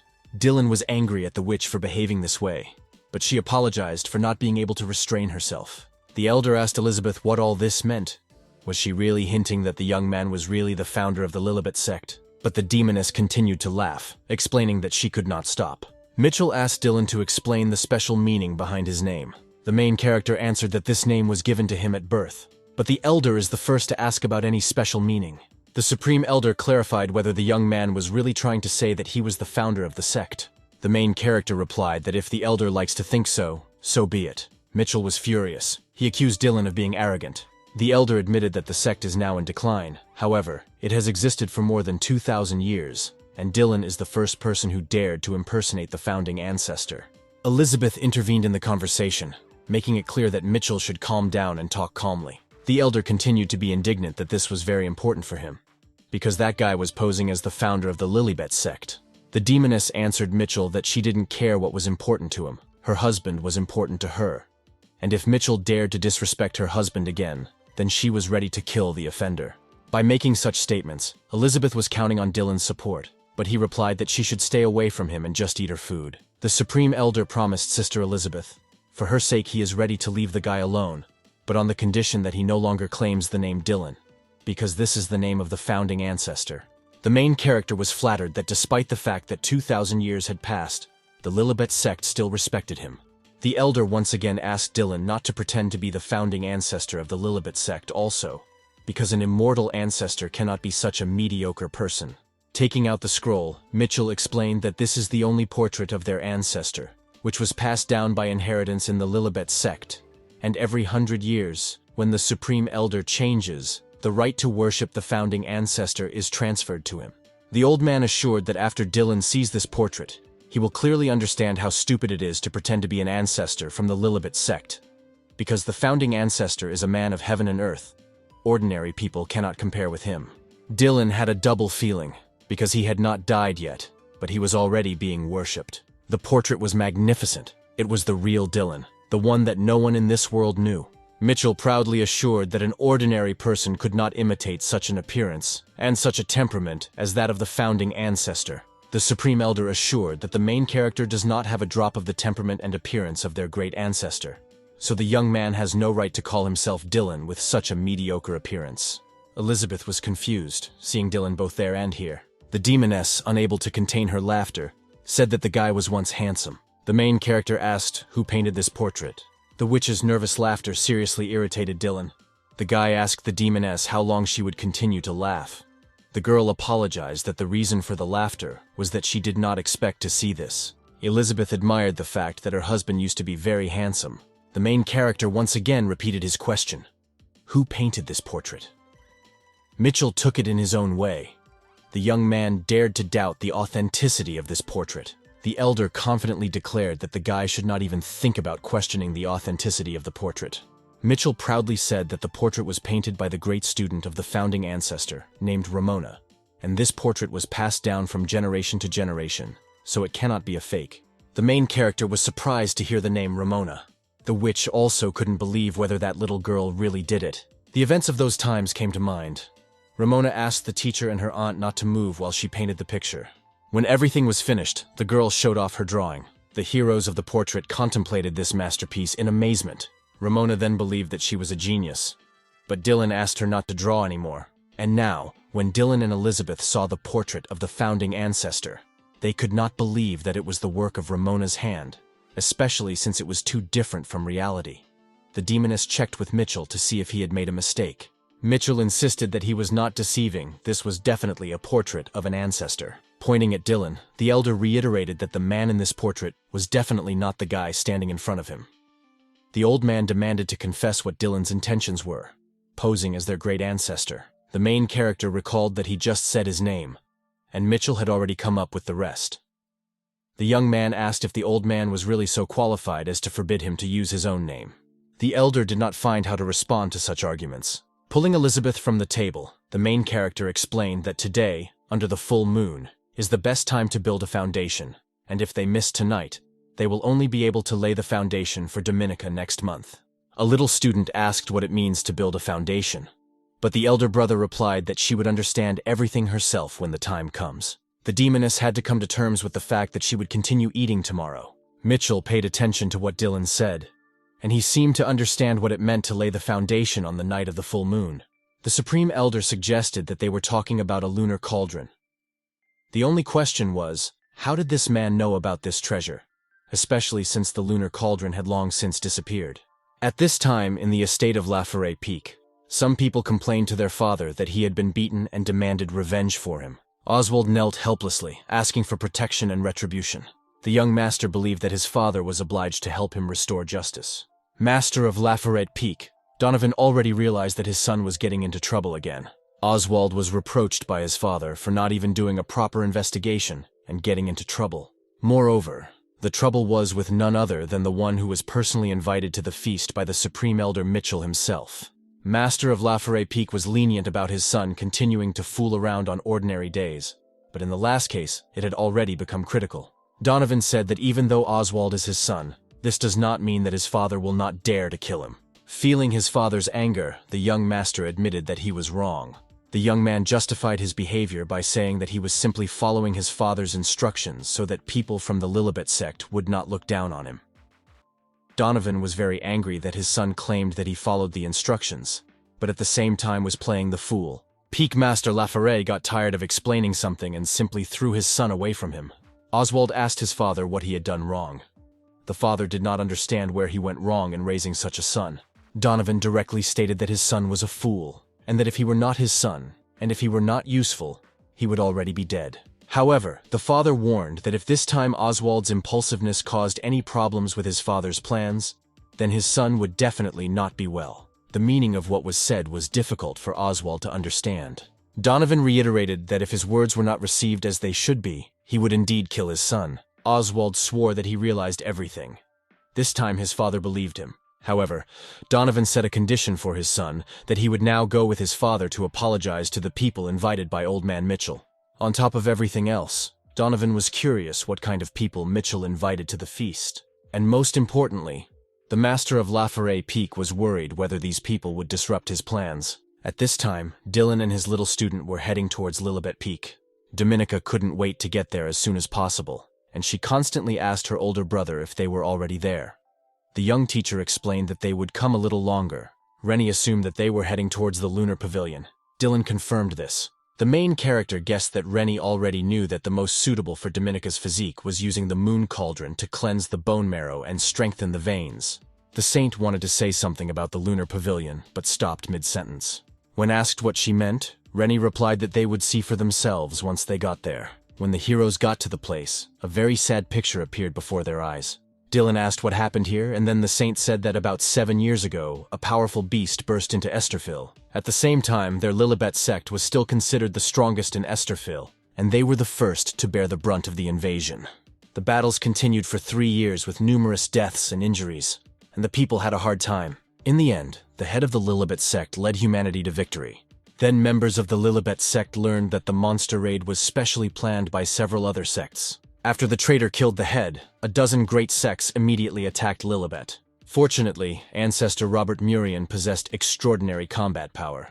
He single-handedly fought against the masters of the 10 major sects. However, at that time, all of Lilibet's students had already been killed or maimed by the monster invasion. The other sects did not suffer much damage, as only disciples of different sects participated in the battle. The people from Lilibet were unable to resist these thieves. They obtained the lunar cauldron, one of the 12 imperial weapons. In this battle, ancestor Robert Murian defeated the masters of the 10 great sects. However, the entire Lilibet sect was plundered by them, including the 12 most important treasures. All that remains is the formation engraved on Laforet Peak.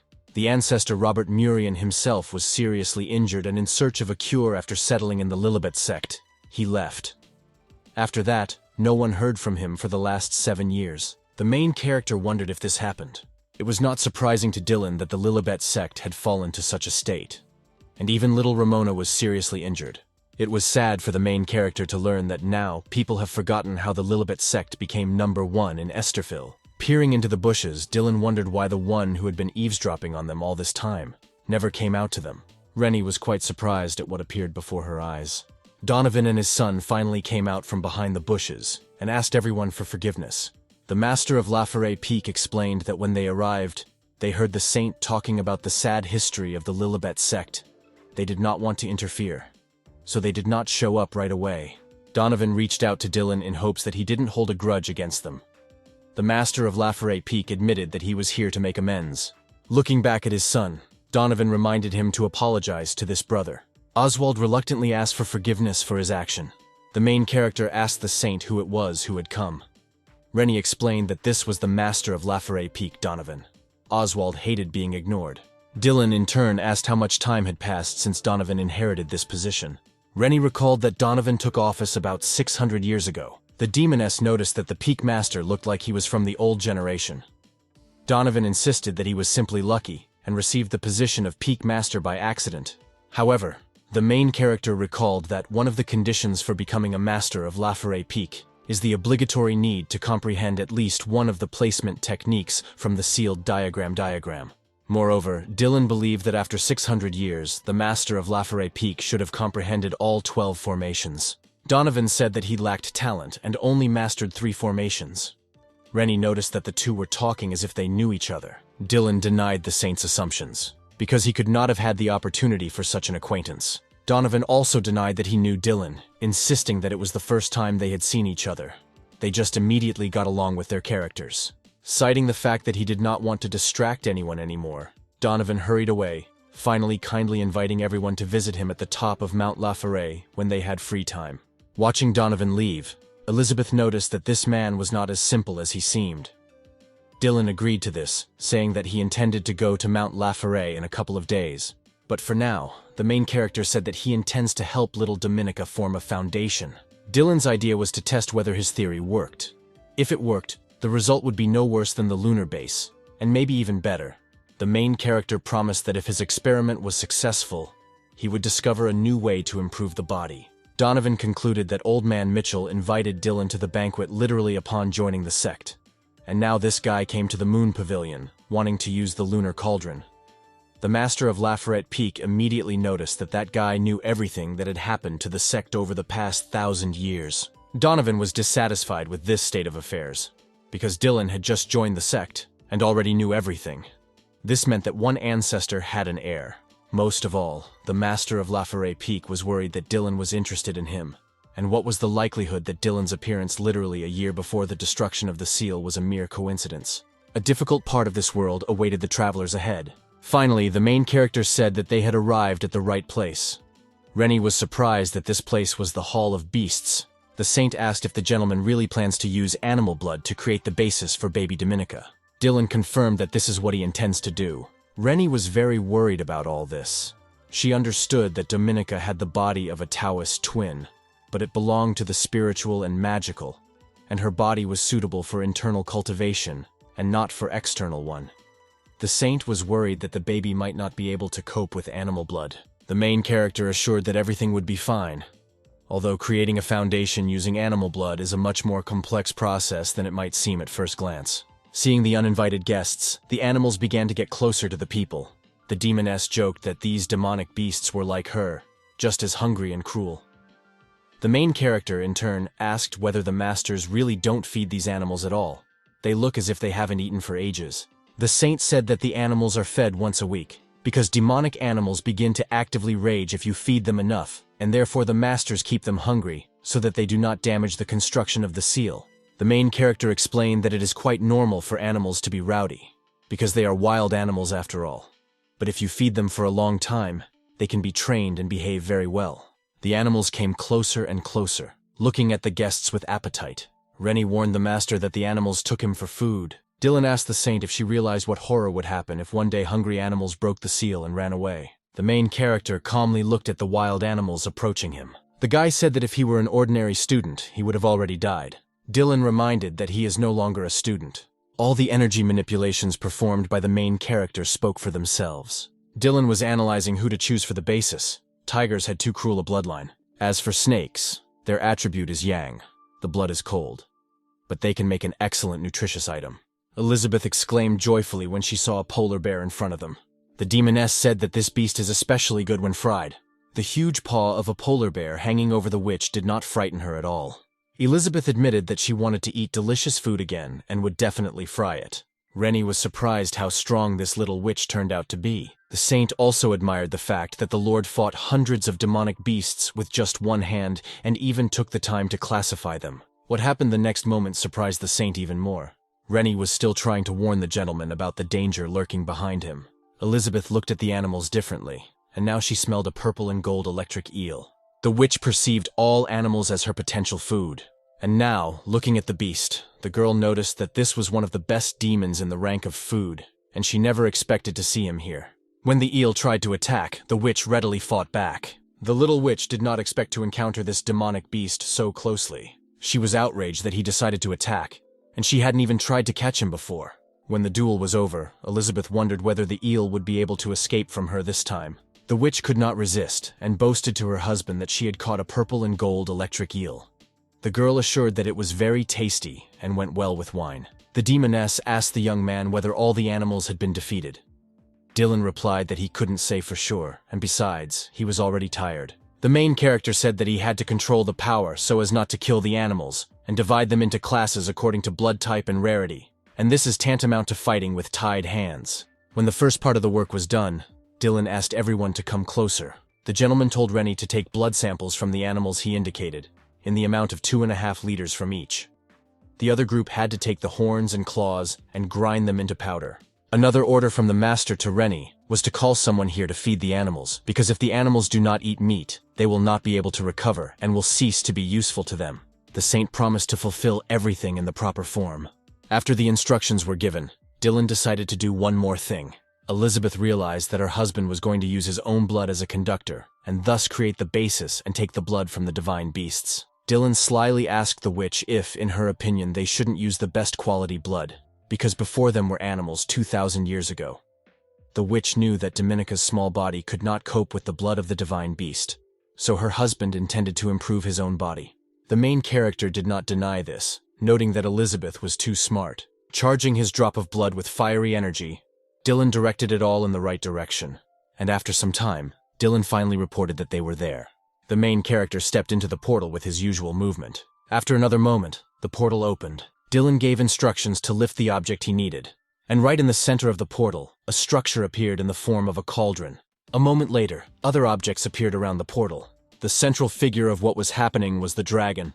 Dylan assumed that would be enough. Elizabeth asked if her husband really had to kill all 4 heavenly beasts, because this means that there are several liters of blood in this cauldron. However, the main character explained that he did not need the death of the animals. They simply made a deal. In exchange for blood, the young man would not bother the animals for 1,000 years. The demoness understood why the seriously wounded animals had to give so much blood. Her husband threatened them, but Dylan immediately objected that there were no threats on his part. He just gave them a choice: to fight him or, for their own good, give up some blood. The main character admitted that for the 4 celestial beasts of Morrogan, they were too weak and could not protect Morrogan. The purpose of the fight was to improve their strength, and Dylan did not expect that the beasts would choose to bleed to death rather than fight him.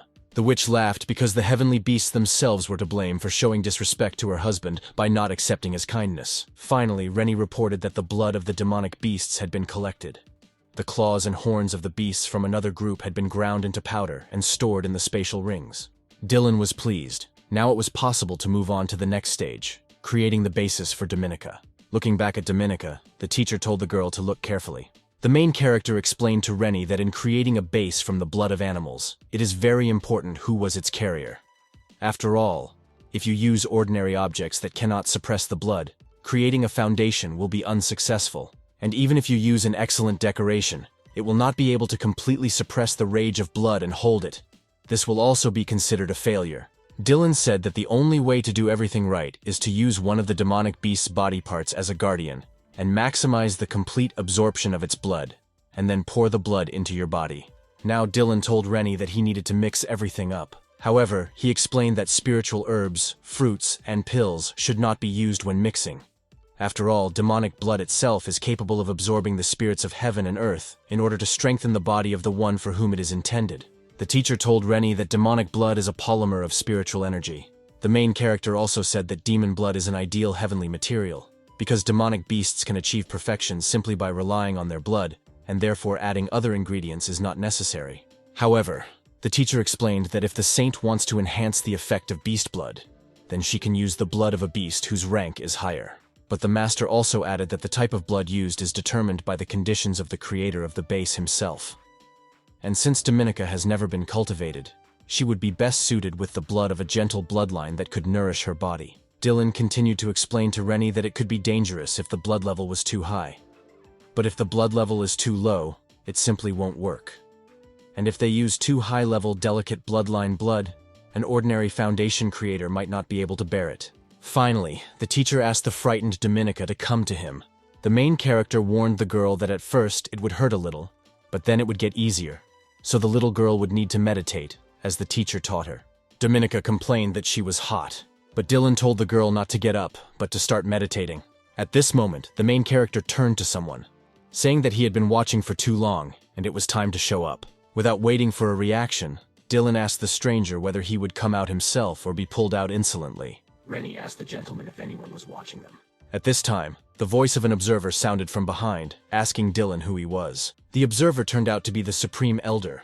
He asked the main character how he knew so much about the Lilibet sect. Mitchell was interested in how Dylan knew about such secrets as the Hall of Beasts and the basis on animal blood. The main character answered sarcastically that if these are secrets, then he won't talk about it either. The Supreme Elder still could not understand anything. The main character told him that since he is the Supreme Elder of the Lilibet sect, he should know which clans took her 11 treasures. Mitchell demanded that Dylan answer what he was up to. The young man replied that he had not planned anything, but simply wanted Mitchell to invite all these clans, and he would already hold the Ginster conference. The Supreme Elder could not believe his ears. He asked again whether there would really be a Ginster conference. In fact, Ginster is a major conference founded by Lilibet and Morrogan and is held every 100 years. In the first round, the strength of the youngest disciple of each sect determines the rank of the sect itself. According to the rules, in the second round, all Morrogan sects take part in discussing the monster wave, which happens once every 100 years. Back then, Ancestor Dylan said that each sect should send at least 500 strong cultivators to fight this wave of monsters. However, after Dylan disappeared 700 years ago, the Lilibet sect was robbed and fell into decline. Since then, no conference has been held. Therefore, in this regard, the Supreme Elder asked Dylan if his request would really change anything, because given the state of the Lilibet sect, Not a single clan would be willing to take part in the conference. The main character said that Mitchell is wrong. It's not about their desire, but about bringing the clans there at any cost. Dylan also added that if representatives of the clans do not agree to come on the usual terms, then it would be advisable to mention in the invitation the benefits that they cannot refuse, and then they will definitely come. The Supreme Elder doubted that the current Lilibet sect had something similar, but the main character assured that there were benefits. As an example, Dylan mentioned the weapon used by the sect's founding ancestor, the Sword of Heavenly Punishment. Mitchell was amazed when he heard about the Sword of Heavenly Punishment. The Supreme Elder asked if Dylan really knew where this sword was. The young man confidently replied that he knew. Mitchell, looking intently at the young man, asked if he was a descendant of the founder, but the young man remained silent in response. The meaning of what was happening finally began to dawn on the Supreme Elder. When the puzzles in Mitchell's head came together into a coherent picture, he said that now it's no wonder why they have the same names. Dylan probably strives to become the same wonderful person as his ancestor. Mitchell concluded that the young man was using the ancestor's name to motivate himself. The demoness couldn't stand it and laughed, inviting her husband to simply admit that he is a descendant of Dylan's great ancestor. However, the main character abruptly stopped the witch to stop fooling around because everything was quite serious. Dylan urged the Supreme Elder to inform the other clans that as long as the Lilibet sect had the Sword of Heavenly Punishment, they need not be afraid. Mitchell tried to object, because this weapon belonged to their ancestor. Moreover, this sword is the only thing that is superior to Imperial-grade weapons in all 9 lands. The Supreme Elder was worried that someone would steal the Sword of Heavenly Punishment. Dylan assured that there is no need to worry, because he has his own methods, so he asks Mitchell to get the sword. Messing with each clan separately will be troublesome, but with the sword, it will be possible to deal with them in one fell swoop. The story goes that the Sword of Heavenly Punishment is a sword reforged from azurite that was the first celestial weapon of Dylan's ancestor. Initially, the sword was ordinary, and therefore during Dylan's battle with the Demon King, the sword broke from one blow. But despite the fact that Dylan was seriously injured at the time, he was able to kill the Demon King. Dylan then personally reforged the azurite sword, adding many Imperial-grade items to it. The entire forging process took him 49 days. After this, the sword became divine, like all Imperial-class weapons. And after the sword bathed in the blood of demons, it became extremely bloodthirsty. Then Dylan called it the Sword of Heavenly Punishment, and wanted to capture the heavens with it. Since then, Dylan has fought all the time, killing gods, monarchs, and even lords. Bathed in the blood of his enemies, his sword surpassed Imperial-class weapons. For 1,000 years, many began to fear the Sword of Heavenly Punishment. They said that whoever took possession of the sword would become the ruler of heaven. And now the current Dylan asked the Supreme Elder to tell the clans about the Sword of Heavenly Punishment. Not everyone can take away the things of the Lilibet sect without returning them to their place later. The main character gave a verdict to the clans. Hundreds of years have passed. The time has come to repay them with something interesting. Mitchell was concerned that everything would go as it should. Dylan assured that everything would be exactly like that. Events take us to La Forêt Peak. Donovan watched what was happening in a special mirror. The Peak Master clearly heard the entire conversation between Mitchell and Dylan, who assured that everything would go as it should. Donovan heard that it was about the Sword of Heavenly Punishment. The Master of La Forêt Peak was interested in who he was, this guy. As soon as he got into the sect, he began to look for the Lunar Cauldron, then went to the Hall of Beasts, where he learned about the basis on the blood of the 4 divine beasts. And now he also mentioned the Sword of Heavenly Punishment. All this did not give Donovan peace. The Master of La Forêt Peak admitted that Dylan might be a descendant of a great ancestor, but nevertheless the Master could not allow his plans to be disrupted. Donovan was very angry, because he had been trying to get the Sword of Heavenly Punishment for 1,000 years, and even if that guy was really a descendant of Dylan, the Master of La Forêt Peak believed that that guy should not ruin his plans. The Master of Laforeth considered himself the only one worthy to use the greatest of earthly weapons, which is superior to the Imperial class, because he is bathed in his blood. One of the darkest places on La Forêt Peak was the dungeon.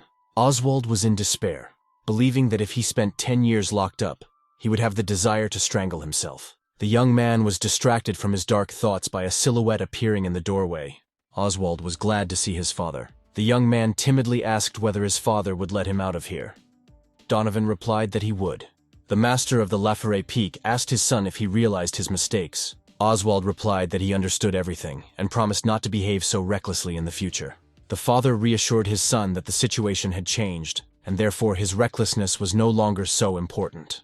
Oswald realized that his father still loved him, and therefore asked if he could now leave here and go in pursuit of the saint. However, Donovan said that this could wait, because he had a more important task. The father asked if Oswald knew why he was born. The young man assumed that he was born because his father and mother loved each other very much. But Donovan replied that in fact the reason is different. Oswald is his backup plan, since in order to use the blood contract technique, the man needs his own blood.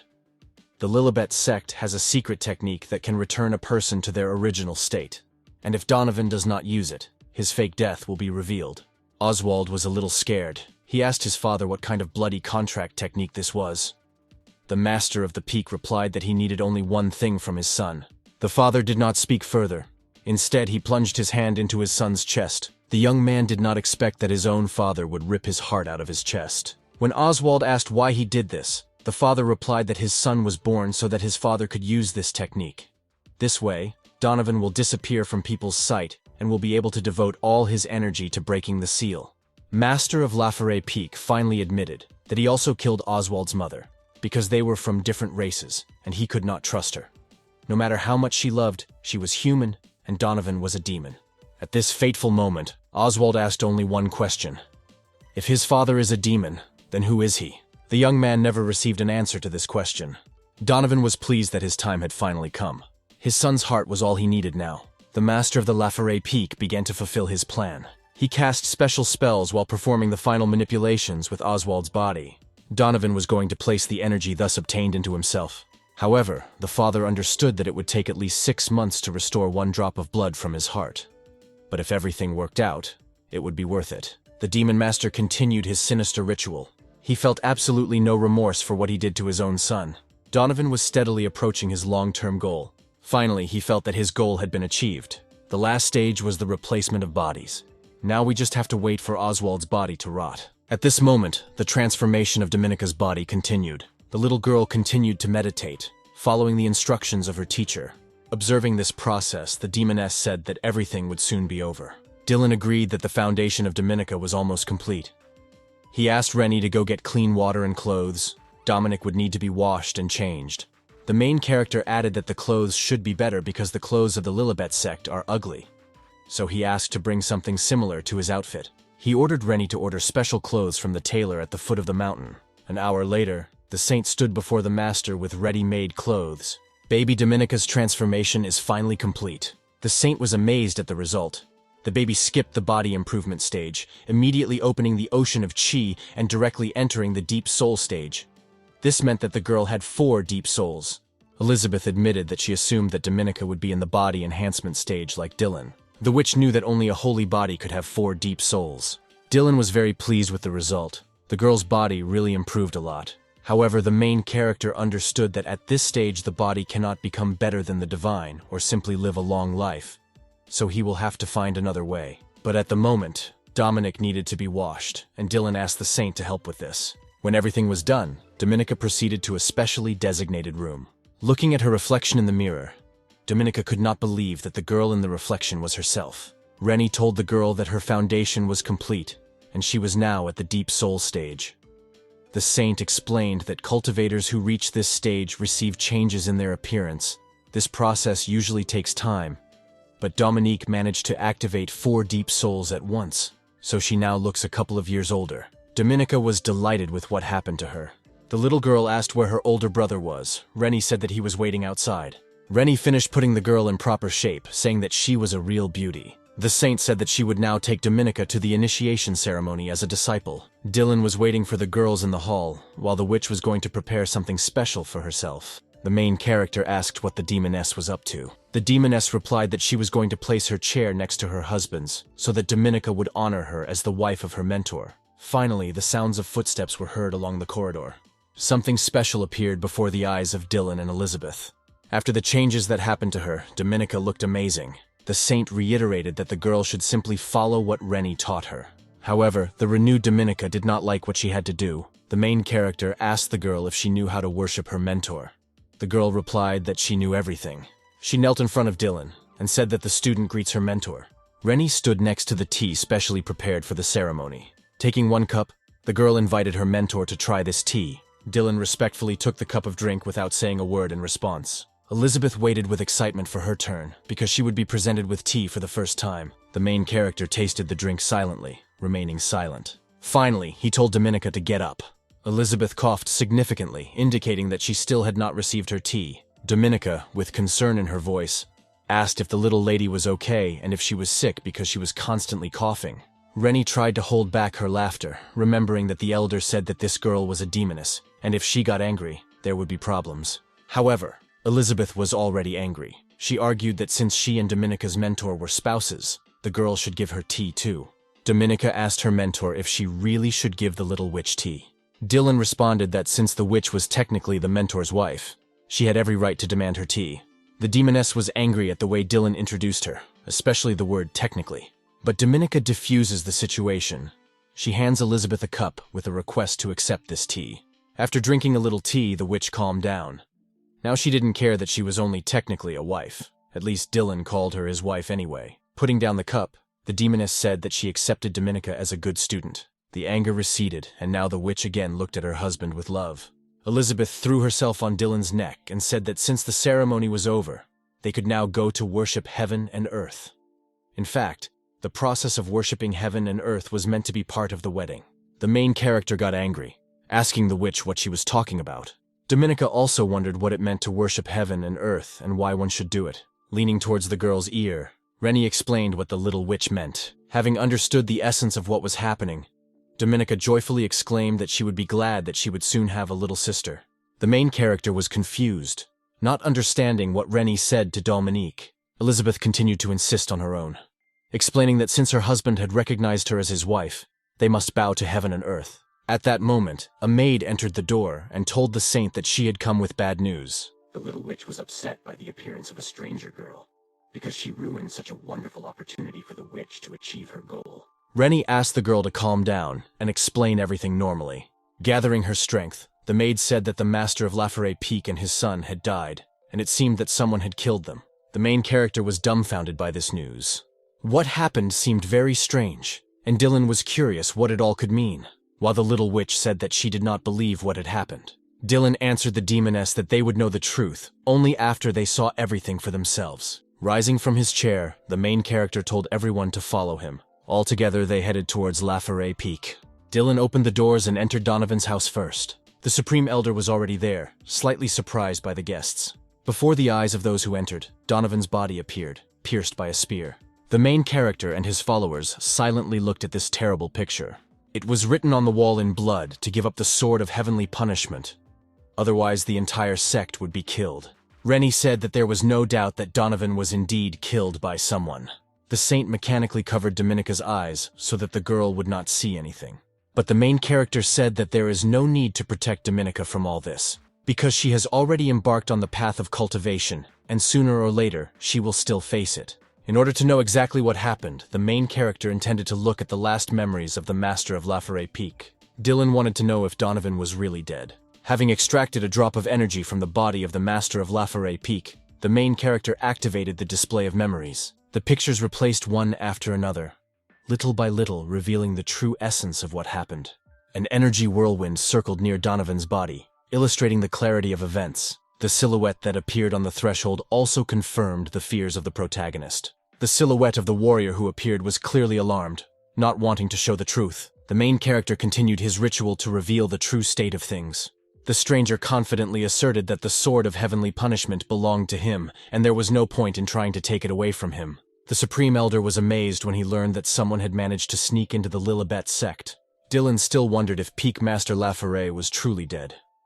But the demoness doubted it. Elizabeth advised her husband to use the definition of dissent, namely to look really DI. This is Donovan, Oswald's father. The main character agreed with the little witch. The first thing Dylan intended to do was to start the process of recognizing kinship.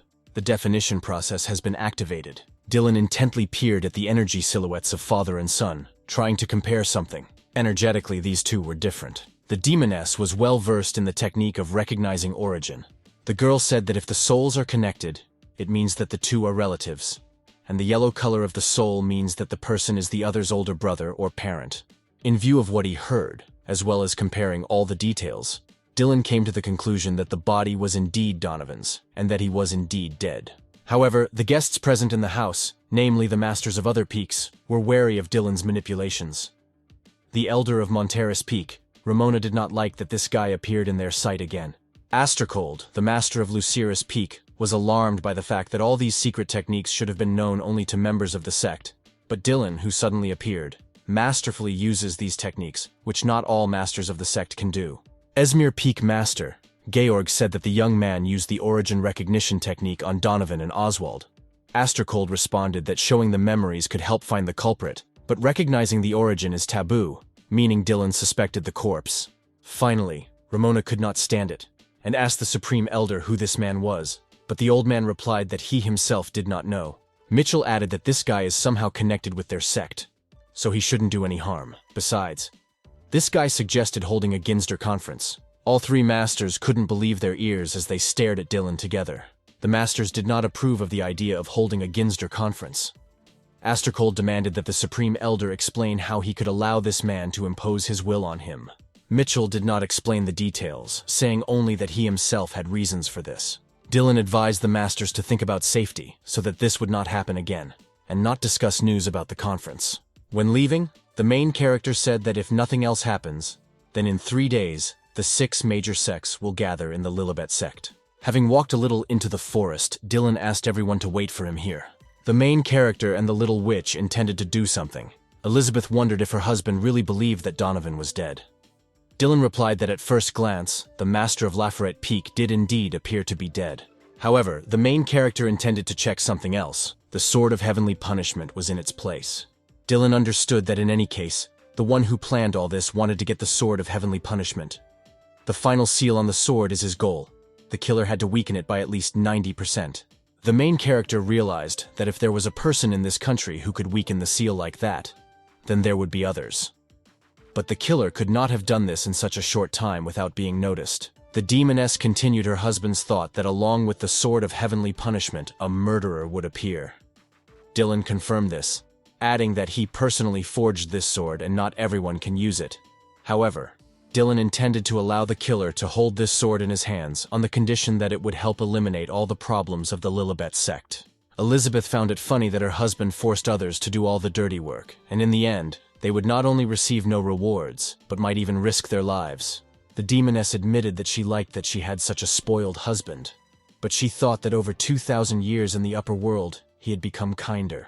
The witch recalled that in the past, Dylan mercilessly killed anyone who annoyed him, and now something has changed in him.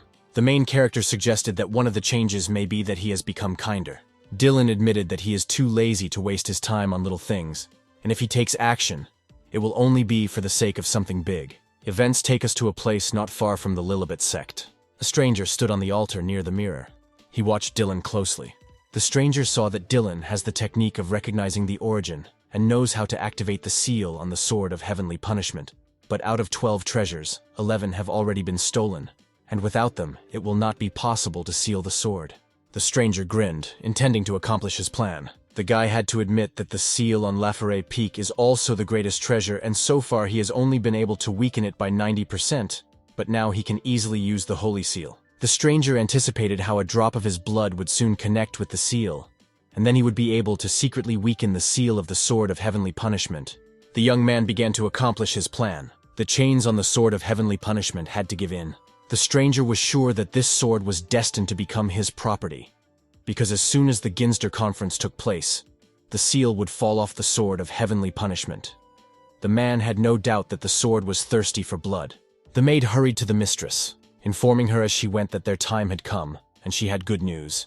But the young lady replied that they would talk after she finished playing. But the maid still could not stand it, and shouted that the event was extremely important. The Lilibet sect would hold a Ginster conference. The girl put aside her game and asked the maid to tell her more. The maid noticed that the news about Lilibet turned out to be very important for the mistress, since she stopped playing. The girl told the lady that yesterday the Lilibet sect announced that it would hold a Ginster conference. However, due to the fact that Lilibet's authority had weakened, they did not tell everyone about it. The girl added that there are also rumors that the owner of the sword of heavenly punishment will be determined at the conference. Madame asked if they had said who decided to hold the conference. The maid replied that the decision was made by the supreme elder of the Lilibet sect. The young lady was surprised that this old man had the courage to announce the conference, because if he was really brave, he would have held the conference much earlier. The girl suspected that the reason for what was happening was actually someone else. Lost in thought, the girl asked if he had finally returned.